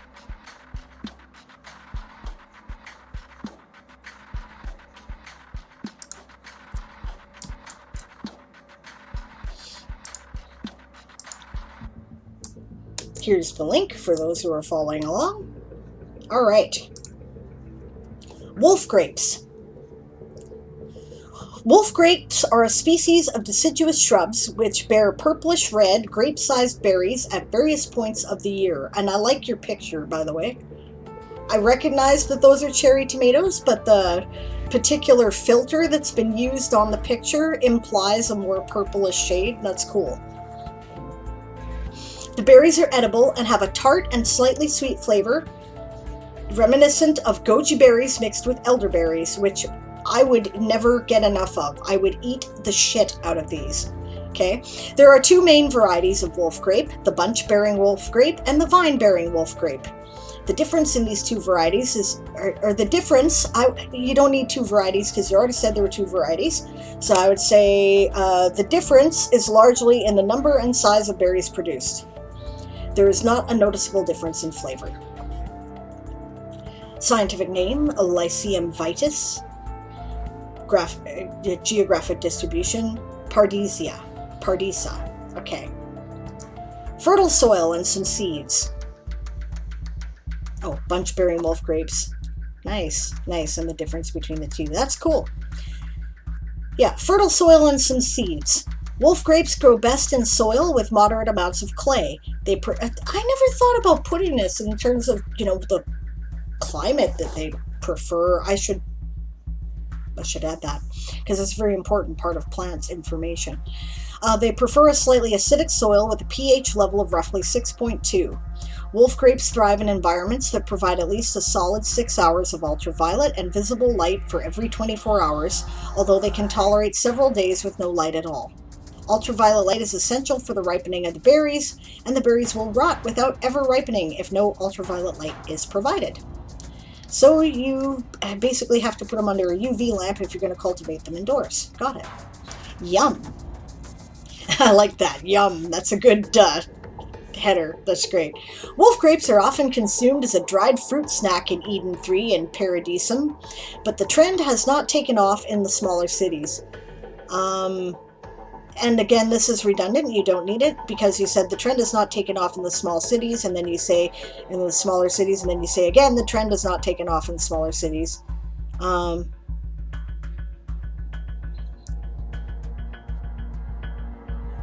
might put it like this, right? Wolf grapes are often consumed. Oh, and consumed is spelt wrong there. You've got an extra N you don't need after the M.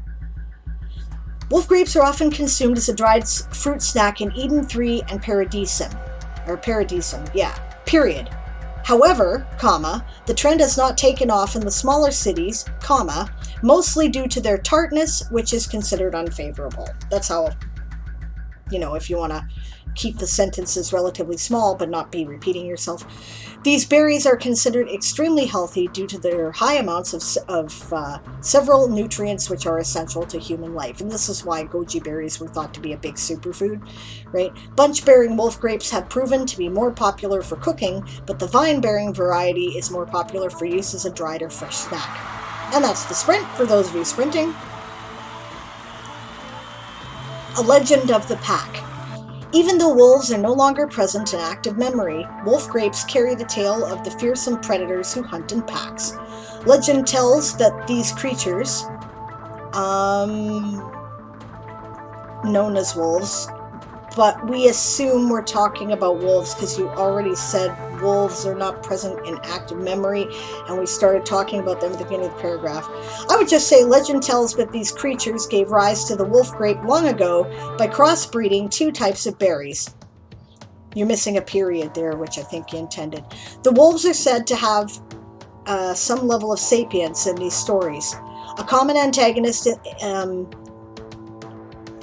if you want to repeat, I see why you were repeating in these stories, but maybe a common antagonist in these tales, just so you're not repeating yourself, is the bear, which eats all of the wolves' crops. These stories always end happily, with the wolf grapes turning out even larger than before. That's neat. So there were like sapient wolves. That's cool. That's a piece of world building I didn't know. I like your grapes. I think they're fascinating berries. And, you know, I like how you've kept it to the important information with some, you know, legends involved and a little folklore, but you've also described the important biological information. So if somebody wants to cultivate these, they have the information they need to do so.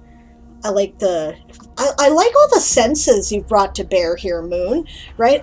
You know, you've used a lot of you've used all the five senses, right? Which is, if you really want to immerse somebody in your world, that's how you do it, right? You give them the smell and the taste and the texture and the color and the sound, right? And, you know, as much as you possibly can, and then bang, people are in there, right? Because they can feel it and they can smell it and they can taste it, right? So that's really well done. And I also really like the layout. So good work. Really good work.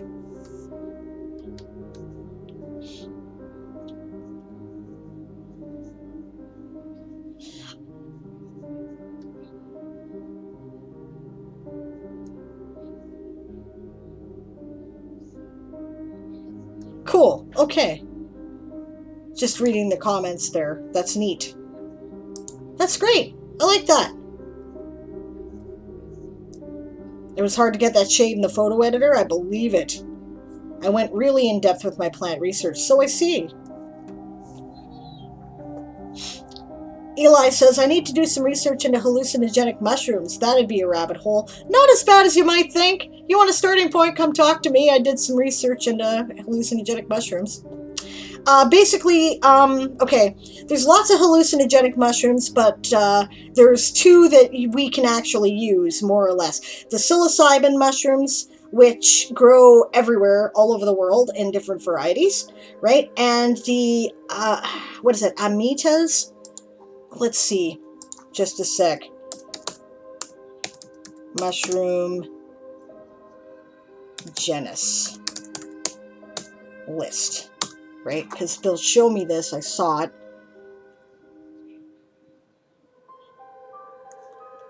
Amanitas, okay? Amanitas are used, right? But they're poisonous. The psilocybins are harmless. It's possible to misidentify the mushroom, get poisoned because you thought it was something else. But it is not possible, if you have the regular psilocybin genus mushrooms, to poison yourself by eating them. Yeah. Ooh, Sable jumped in, says Daz, should not have called it a rabbit hole, that lapping thing. Yes, yes. I did research on it at one point for my witchcraft book, so yeah. Amanitas are toxic and hallucinogenic. Yes, they are. Yeah. But in small doses, they're possible. It's just often the toxic mushrooms are fucking toxic. So, yeah. All right. Emily just wrote and published an article on sea monsters instead of plants. That's cool. Thanks to rereading my demonic arch article being featured, says Eli, I realize I need to write an article about demon mushrooms. By the way, that's the dragon saying get back to work if you're sprinting. Moonflower has tea, so Moonflower is ready for everything.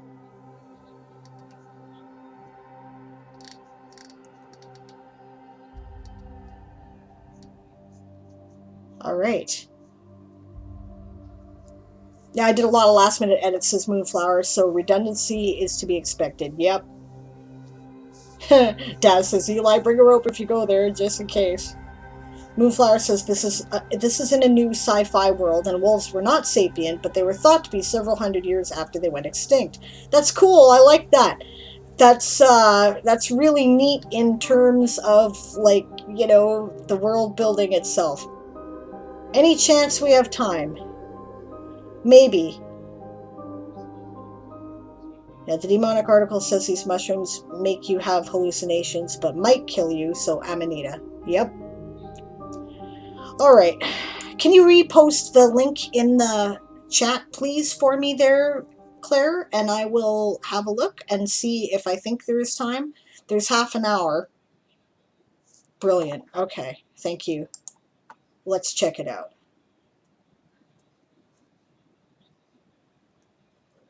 Greasy Love at the Neon Shaman. I like the title.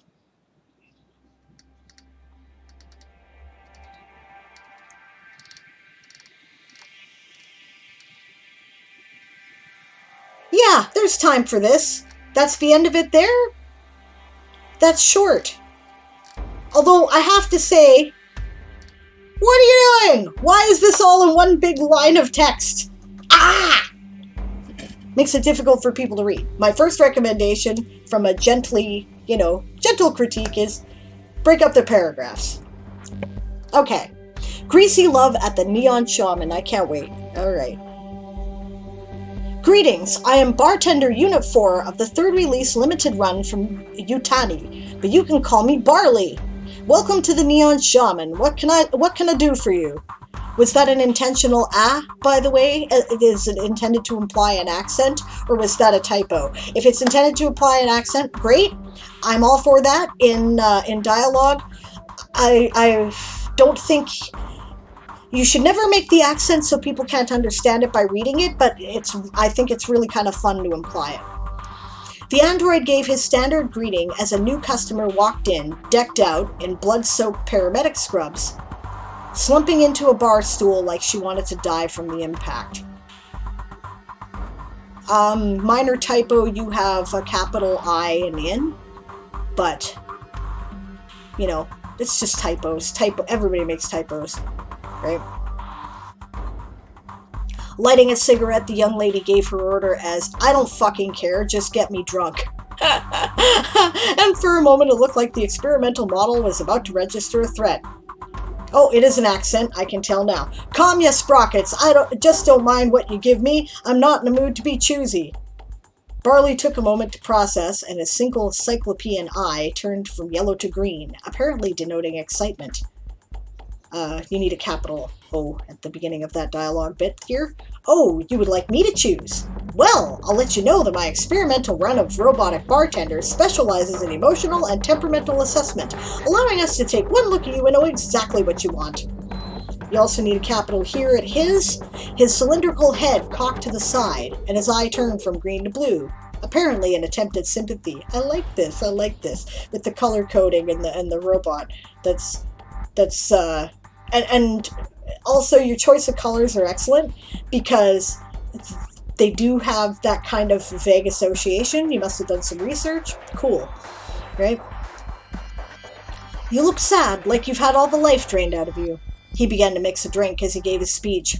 On days like this, we only wish it would rain, and not the heavy, intermittent dripping of residue off the megastructures, but the true, invigorating freshness of a country downpour.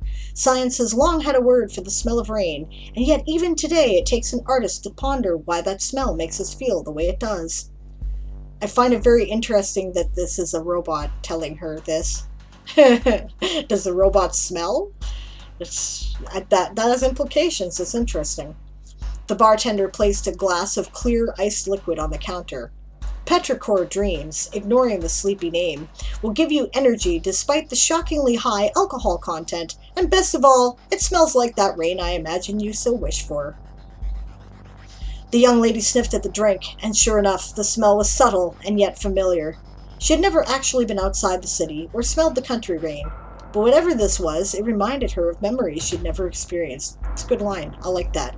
Reminded her of memories she's never experienced. It's good stuff. Okay. Barley, was it? The robot registered its name. That's the wrong it's, just out of, while I'm doing typos, right? I'm not going to split your paragraphs for you, because there's no paragraphs, but, you need the one that's just ITS. IT apostrophe S is a contraction of it is, and the possessive it's does not have the apostrophe. And, it's fucking confusing because it's English and it's stupid. Alright. That's my name, don't wear it out, it quipped.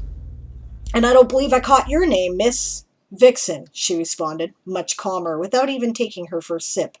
It's a pleasure to make your acquaintance, Miss Vixen. Barley went back to cleaning the same glass, scrubbing it like he was trying to rid it of an evil spirit. That's a good one, too. Like that. As the night wore on, Vixen finished her drink, and as promised, was beginning to feel strangely energized as another patron walked confidently up to the bar.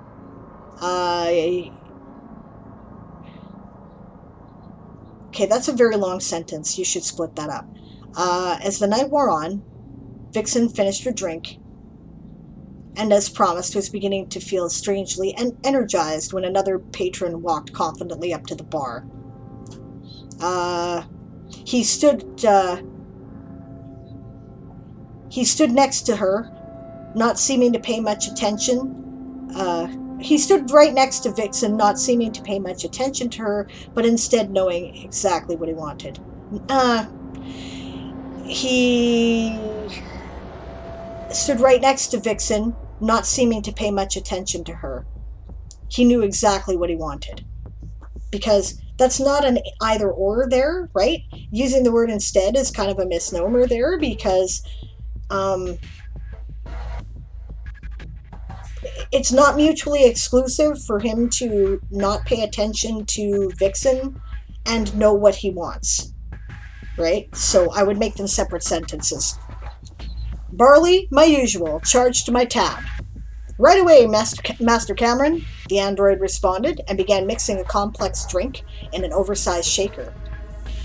Cameron started to lower himself onto a bar stool, but grunted in pain as that is a way long sentence. That needs to be split up too. Okay, let's see. Cameron started to lower himself onto a bar stool.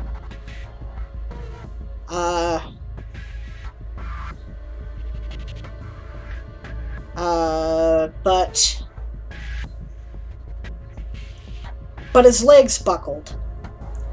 Period. He grunted in pain as he missed the stool entirely and cursed as he collapsed to the ground. One hand flailed to stop his descent and flopped uselessly against the stool. There's my suggestion for ways to split that up, right? Because that's a Lovecraft sentence. It's like, it's huge, and I mean,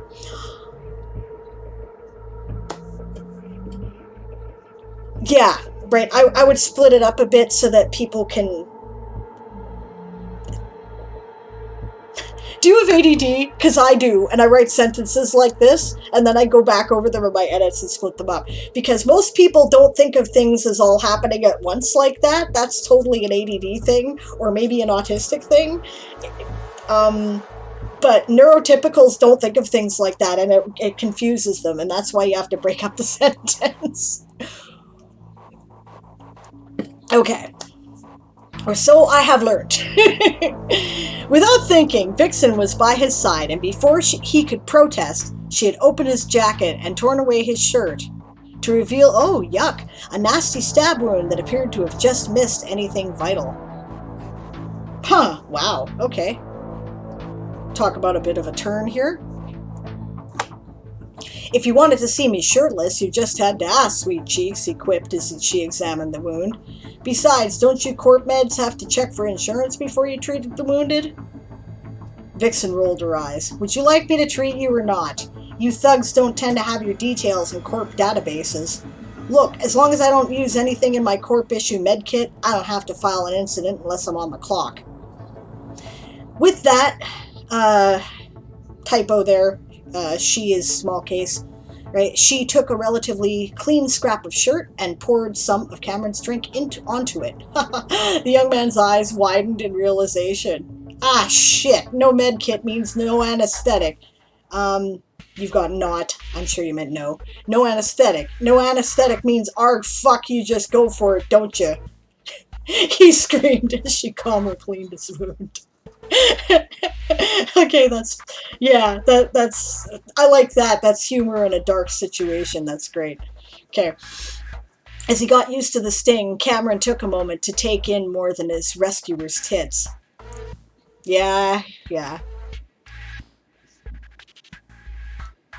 Now, do you intend to be that harsh? I ask. Because here is where connotation could be really important. We get the feeling this guy's a lech. He already called her sweet cheeks. But the difference between tits and breasts will change the character from being, okay, he's kind of he's a scum-sucking loser, to he's kind of sympathetic, but he's a little scummy, right? So, don't know what your intention was. Throwing it out there. Indeed, it's supposed to be very crass. Okay, so he's an asshole. Got it. No problem. No problem. I am going to read back your response to the commentary, by the way. I feel like the story's got a rhythm, and if I fuck with it too much, then we're going to lose the rhythm, and besides, we're limited on time, right? So, okay. Hang on a sec. I hope that's not your blood. Vixen quietly tended to his wound for a few minutes in silence before she found the courage to speak. I'm not here to party, if that's what you're wondering. I lost a patient today. Skin's disease, they call it, but I call it corporate greed. She went quiet for long enough that Cameron decided it was his turn to speak. I shouldn't be surprised that you corp meds have such a blaze name for refusing to save a life based on insurance. Vixen sighed, paused for a moment and looked him in the eyes. Yeah? Well, I would have saved him if I could. I became a medic to save lives, but how am I supposed to do that if I lose my job? You street thugs are the reason I chose this line of work in the first place. So much senseless violence, and the usual response from the corps is to put more guns on the street. So here I am, trying to lessen that damage. As Vixen began to bind his wound with makeshift bandages, Cameron frowned thoughtfully. My gang, we're not in it for the money, you know? He studied her for a moment before continuing. Not the violence either. We got word of a corp exec, real nasty piece of work, let an orphanage burn to the ground for a payday. So we figured we'd track him down while he's out on the town celebrating his so-called victory, teach him a lesson, maybe cash in on some of his score and use it to fund a new orphanage. He didn't know we were coming, and just like we thought, he was unguarded. But that doesn't mean he wasn't prepared. I tried to intimidate him first, didn't want to hurt him if I didn't have to, even if he deserved it. Backed him up against a wall in an alley. Next thing I know, a blade pops out of his hand and goes straight between my ribs. The boys took care of him for that one, but he got his win. Just as he finished his story and Vixen finished binding his wound, she was suddenly overcome by an apparent wave of overwhelming exhaustion as the petrichor dream wore off. As she fell into his lap, Cameron caught her and cradled her back in his arms. Relax, Red, I got you. Capital, because apparently it's a typo. Apparently out of fight, she curled up against him, finding a surprising level of safety in his embrace. I would not find safety in any person who was thinking about my tits or called me sweet cheeks. I'm just saying, right? Vixen. My name's Vixen. Well, Vixen, you can't sleep here tonight. He stood up, lifting her with him and helping her over to the door. As they reached the threshold, comma, same sentence, he turned to look at her and asked a question that would change her life. Look, I know a place where you can get some rest, but it's a secret location. If I take you there, you've got not, obviously a typo, right? You're no longer a court med. You're one of us from that point forward, understood? Capital and the S here. She looked at him with a surprising amount of resolve in her eyes and said, I understand. Let's make those bastards pay.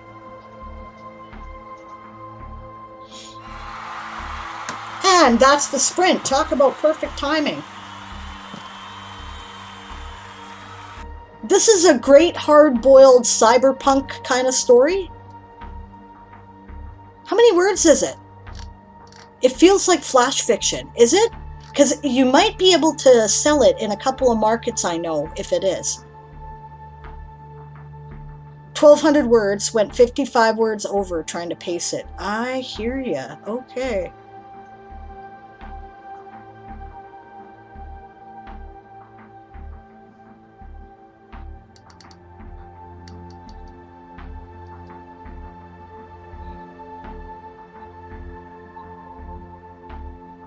Okay.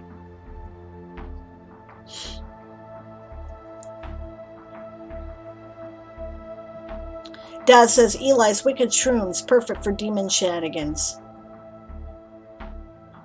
It was supposed to be what can I do you for? Okay, okay. Dad says was thus pasted to a notepad to make a link and all the paragraphs got mashed? Yeah. This is somewhat rushed. I can revisit it. It's pre-programmed. It's not sentient. Okay. Its and its are my nemesis. Yes. Yes, it's such a pain, isn't it? English is stupid. He sidled up to her part of the bar, is Daz's suggestion. Yet, between Writer Greg and Sable, my writing has been straightened out a good bit. Brian says Lovecraft sucks, fight me. Claire says that helps heaps. I'm not planning on editing this one further, but it gives me an idea of my weaknesses. Fair enough, fair enough. Yep, ADHD, ASD, etc. Yeah, neurotypicals don't think of things like that. You give them a big sentence like that and they go, what? They don't understand. Yeah. Which I had to learn by someone telling me, so it's okay. Right? I totally get it. Eli says, cool, the name I want for my demonic mushroom is not the real thing. Amanita demonia. That's an awesome Latin name. I like that very much. Brian says, lots of fun word choices here. Just sentence structure needs work. I agree, Brian. I feel exactly the same way. The description is excellent. The word choices are great. There's lots of really cool humor in this. Like, you manage both humor and grittiness at the same time. I would totally join the gangs and fuck the corporations too, man. You know, I totally would. So, that's great. Maybe breasts would be better. I think you could get away with it if you put breasts in there, but you could keep the sweet cheeks, right? Because then...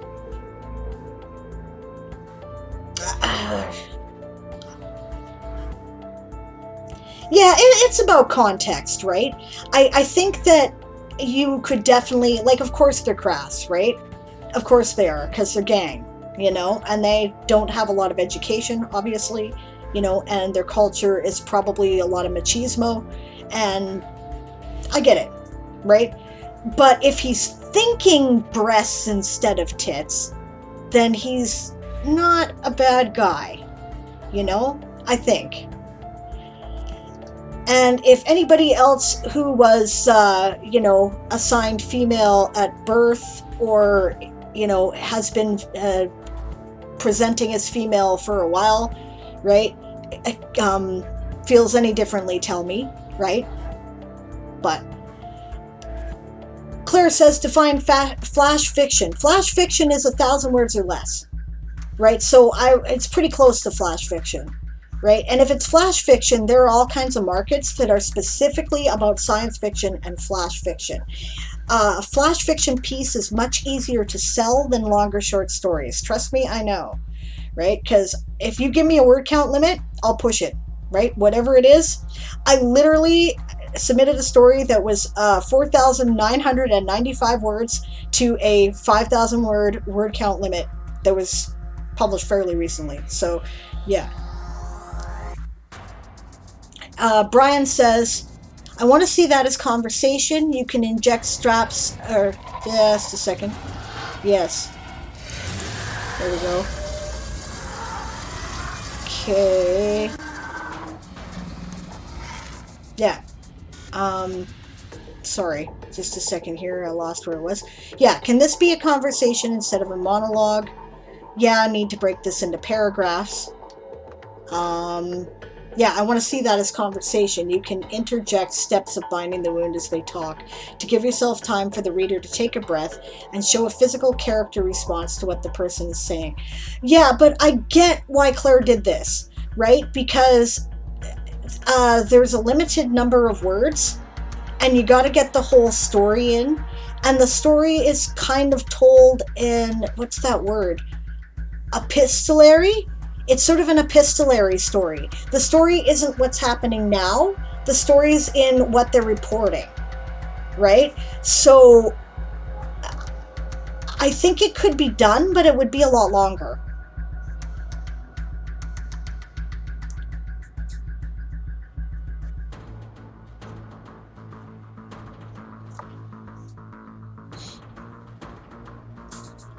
Oh wow, Amelie, that is a pain in the ass. For the last 30 minutes to an hour, I keep hearing a bug with Sable randomly repeating the same sentence. Is it the stream or my computer? I don't know. I sincerely hope it's your computer and not the stream. But my stream was doing weird things today. It could be. Yeah, I'm with you, Amanda. Gets the industrial-sized bagel slicer. Did someone say fuck corporations? I got the cute bagel slicer. Yeah, that's it. It's a bagel slicer. Yeah. Claire says the genre was cyberpunk, obviously. Subgenre was edge with a bit of romantic subtext. Ah, you wrote for a challenge. Good for you. No, I like it. It's got lots of good stuff in it. I do think that it should be separated into paragraphs. There's probably some work that could be done with some sentence structure stuff. But there's some great word choices in there. You definitely captured the genre. I actually liked both characters at the end of it in 1,200 words. Like, it's cool. This is good stuff. The thing I always say that the craft of writing is something you can learn and improve on in your editing, right? But the important thing about the thing that is most important for a writer is to be able to tell the fucking story, right? You need to know the story. The story has to have, a beginning, a middle, and an end, right? You should care about your characters, right? And be able to communicate that to your reader. And you should make them able to live in your world for a minute. And you could tell by my, live laugh reaction as I was reading that clearly I was there, right? So this is good. This is good stuff. You need a little polish. That's all. Yes. And it's exactly the polish that Brian is talking about. Little sentence structure work. Otherwise, this is gold. This is good stuff. I think you got a future if you want to know. So, okay. Eli says, I think I want to do a trio of shorts about plants from my world. Nice. Dreams Mary, Amanita Demonia, and something. I'll think of it eventually. Well, you've got sleep, hallucinations. What about a stimulant? Yep, tits versus breasts depends on the voice of the narrator. Yeah, it's true.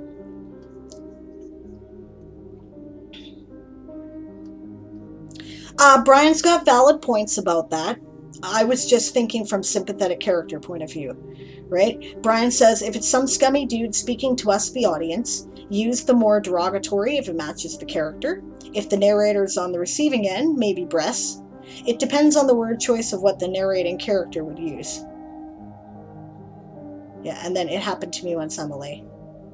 Weird. Okay, the glitch. All right. Daz hasn't had any problems. That's a good one. I kind of like that one too. Amanda says, I, as a lesbian, prefer the nomenclature. Yeah, okay. Nomenclature rumble spheres. Yes, I like that. Hello, Mar. Good to see you. You come in sort of right at the end here, but that's okay. I hope you're doing well today. Emily says, probably my computer since no one else has a problem. I've reopened the stream in a new tab, but this just happened again. This is just strange, but not too bothersome. I've had that happen a couple times in Darth's stream, for example.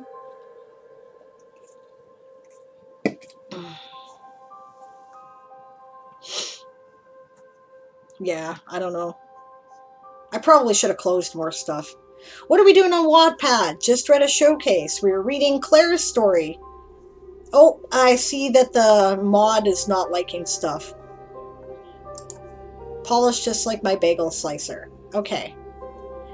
Eli says, I think the Amanita Demonia sounds like a 17-year-old or a 24-year-old Sammy making a bad decision time. I'm leaning more towards 17 Sammy, 24 Sammy has his shit more or less together. That's cool.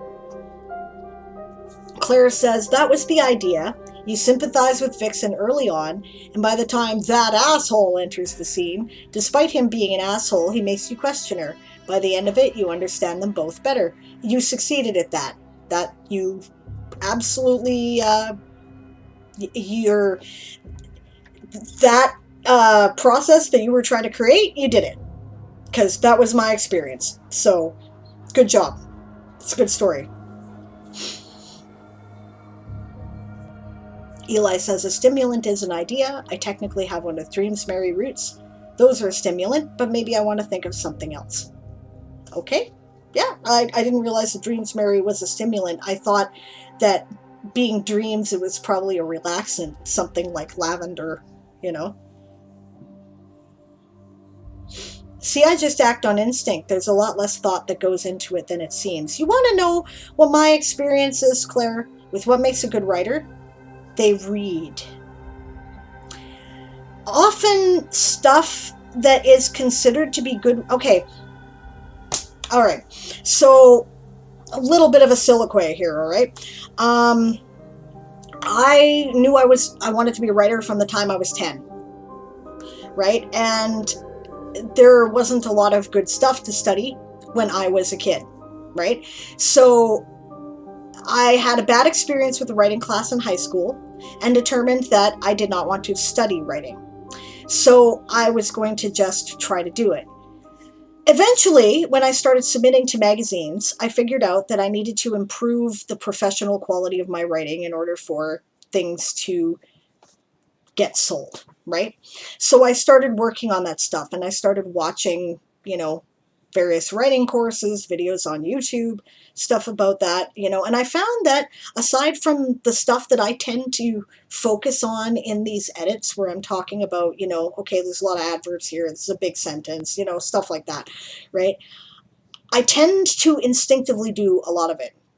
And the reason why I tend to do a lot of it instinctively is because I read a lot. I just picked up the structure because I read a structure.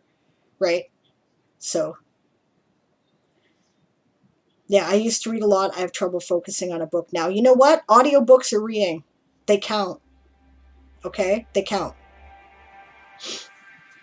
And paying attention to story structure in creative film also counts.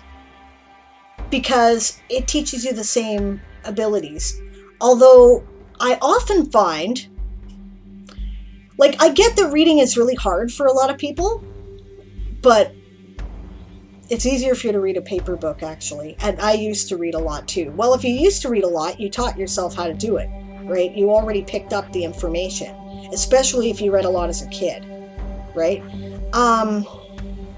Okay, the thing about it, like, alternate forms of media are good, but I often find, I stopped once I became more depressed. It's very hard to concentrate on a book when you're depressed because your thoughts are fuzzy and your concentration is limited.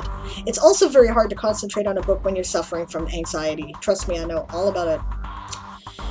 All about it. Okay, so, but the thing is, the one thing that I find with writers who watch a lot of movies instead of read a lot of books is that I'm constantly telling them the reader is smart, right? Because Hollywood thinks we're all retarded or something, you know, like we're just developmentally deficient or something. They keep slapping us in the face with information that we can pick up, right? You know, it's... I was frustrated with that last night, right? Daz, I watched Watership Down. I took your recommendation. Yeah, I know, I'm sorry. That was a bad choice of words. They think we're... I don't know what they think about our thinking process, right? They don't think that we can get subtext, is basically what I'm trying to say, right?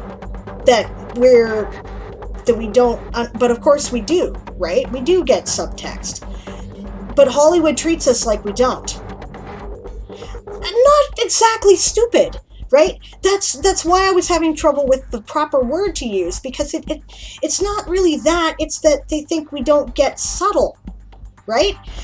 And so, okay, so I watched Watership Down, and I liked it in a lot of ways. It was beautifully animated. They cast the characters well. I finally know what a standpipe actually is, you know. This is the Netflix one, the BBC Netflix production, right? And okay, but the thing was, they took out they made a bunch of decisions with the characters that I wasn't happy with. And the reason why they were not happy with it, or I wasn't happy with it, is because it missed all of the subtleties, right? It was like, we're going to boil down the characters into their basic stereotypes, right? And they didn't even do it that well in a lot of cases, right? Why would anybody have followed that Hazel, right? The thing about Hazel in the book, right, is that he is a consummate politician. He's very good at small scale organizing people, right? He's a community leader. He's a labor organizer, right? Like, this is the kind of person, and managing people is a skill, and he knew how to do it, right? And that was his strength. And every one of the characters had their own strength that became equally valuable to the success of the war and ultimately in the story. And that's one of the things that I really liked about it, is that you could see yourself in the characters. There's one character at least that you can see yourself in the Warren of Watership Down, right? There's somebody that you're going, that's me, right? And it doesn't matter who you are. And that was all lost, right, in the animation, because I guess they were trying to simplify the story. So they did really obvious stuff, right? Like, Bigwig obviously challenged Hazel on his leadership constantly, and nobody would hold on to leadership if somebody challenged them in that way and they responded like Hazel responded, right? In the book, it was a subtle challenge, right? In the book, it was, Bigwig was like testing him with subtleties all the time, right? Because Bigwig was bigger and stronger, right? And had been part of the Asla, and was skeptical of this outskirter who never had been of any significance in the Sandalford Warren being able to lead a Warren. And in the end, he was willing to die to do what his chief rabbit had said to defend the Warren, right? And that relationship was important. Now, I get we only have a short period of time, but I think, they did it in the movie, right? The one back in the 70s or 80s or whatever it was, right? They managed it then. okay, this is not meant to complain about it. They actually had some beautiful things. They got the ending right. The story of Ephrafa was powerful. I started out not liking the change of character of Strawberry, but I ended up really liking it in the end, right? It was worth watching, and thank you for the recommendation, right? But that aspect, that lack of subtlety, right?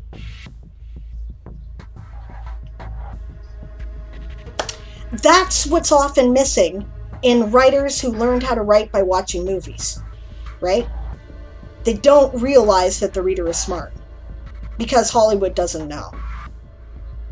So if you're not a reader and you're a writer, beware of that, is all I'm saying.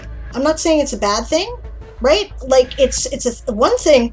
Writers who learn how to write from watching movies write the most amazing visual action scenes that writers who learned how to write from reading often don't do.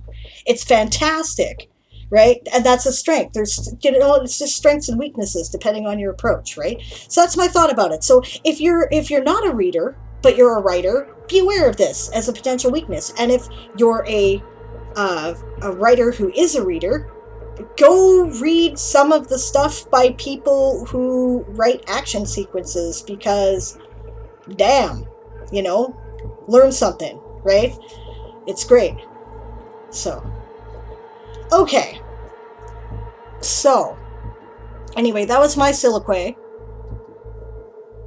What my problem is that I'm old, right? And it's been a long time since I've been in college, and terms change, right? So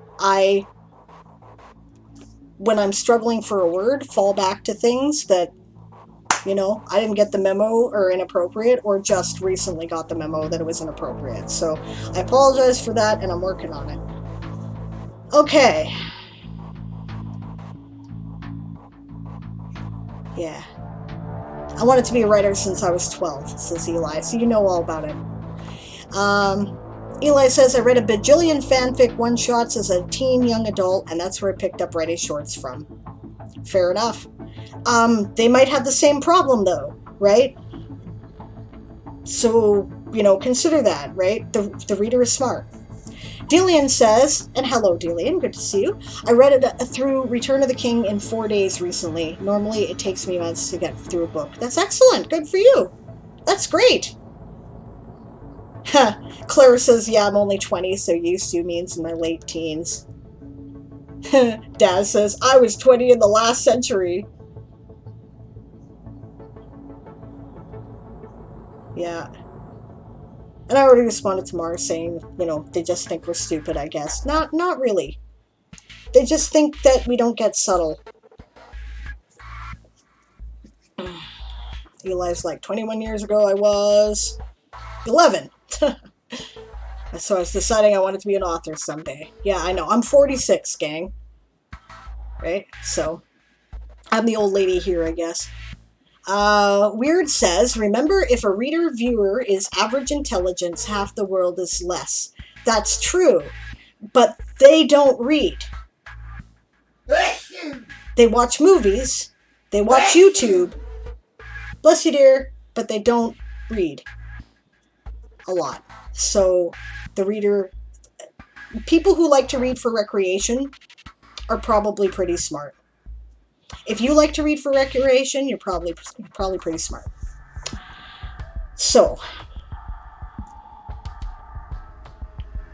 and yeah, Daz is right. That's the sad part with book to film, but it doesn't have to be that way. You can do it better, right? The first couple of seasons of Game of Thrones were better. Eli says, I'm going to read the wiki on Watership Down because I remember not liking the animated movie from the 80s, early 90s, but I haven't really given the book a chance. Awesome. Awesome. Yeah, it's a totally different animal. It really is. Claire says, okay, so I just had to turn down a client because I can't afford my prices. I did the right thing, but a bone hurt. Yeah.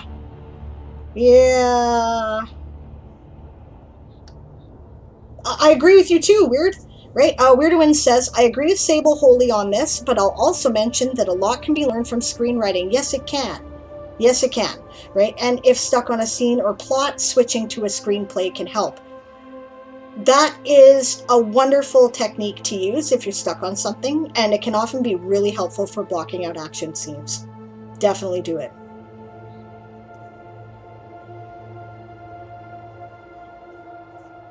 Some of y'all born in the Showa era, says Amanda. You got me beat? Cool. You're 52, Daz? Well, we're of an age together, I guess. Closer to you than a lot of people in the chat. And hello, Hachiko EXE. Welcome, and thanks for the follow. Hachiko? Let me know how to pronounce it right. Yeah, Amanda says, if they like to read for recreation, they probably don't have dyslexia, have more leisure time. Yes, that's true. People with dyslexia often do struggle with reading. My son has dyslexia, but even he likes to read for recreation. But he also listens to a lot of audiobooks because he finds those easier. And great. Audiobooks are books. You know? Eli says, I learned to write the flying chase scene in Reaper from watching chase scenes involving parkour. That's great. Weirdwin's like, finally, someone on Twitch older than me. Yes! Yes, that's right. Amanda says, I just hate the false dichotomy that people who read are smart and people who watch movies are less intelligent. I don't mean to imply that. I can see how you might have gotten that from what I said, but that's not what I mean.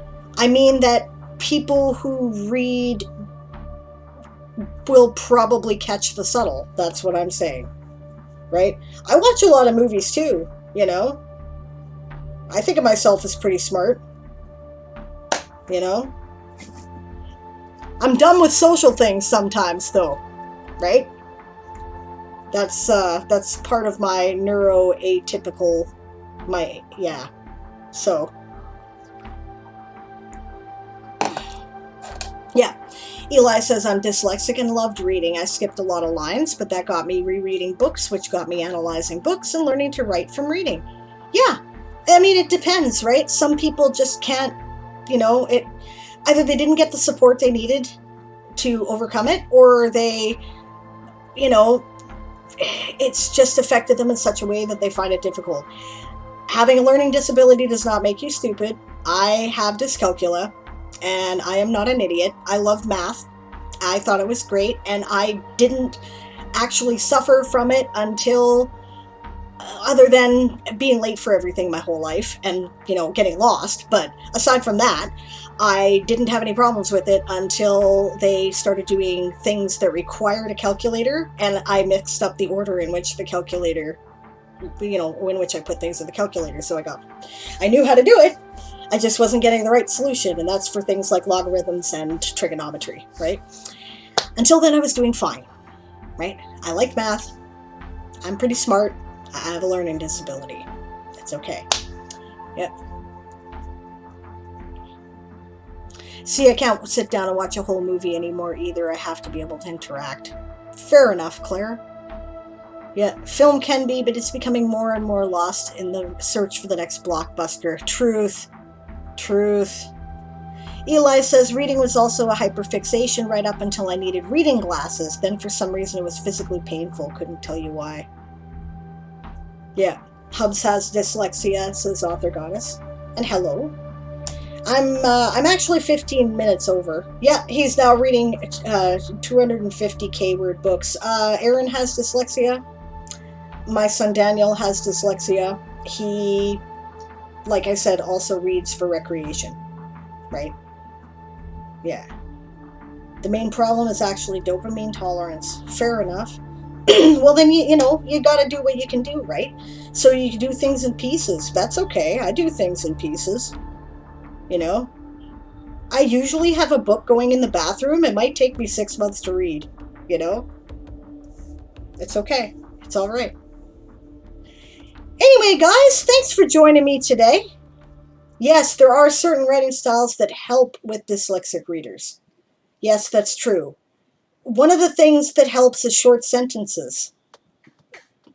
Big long sentences and big long paragraphs can be confusing. We're going to find someone to raid. I think Galacrond is on, isn't he? So I think we should probably do that. This has turned out to be a very in-depth conversational kind of stream today.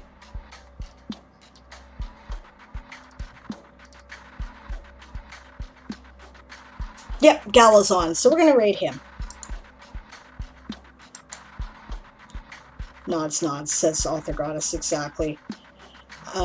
Claire says, you made me very happy today, reading and enjoying my writing. Well, I really did. It's a good story. I think you've got a future with it. Yeah. Eli says you can treat dopamine deficiency with various methods, but it's different for everyone. Yep. Emily's falling asleep. Good night, Emily. Yeah, I'm glad you caught me too, Mar. It's good to see you. Alright, so we're going to raid Lord Galacrond, who, if you have not been to his stream before, is also a writer, and he's a young writer. He is a teenager, and he is on the last chapter of his book that he started for NaNoWriMo. It'll be the first novel he's finished. I'm so excited for him. I just cannot wait. Hopefully he's able to finish it today. If not, well, you know, he streams on Saturday too, I believe. So we're going to go raid him. He can totally do it. Tomorrow, I will be back for Diane Actually Writes, which is writing sprints. Mostly, I usually end up yapping for part of it. It starts at 2 p.m. Pacific time, 10 p.m. GMT, runs for 3 hours. On Friday, Erin is back with Ask an Old GM, starting at 1 p.m. Pacific, 9 p.m. GMT, and then I may be back on Saturday.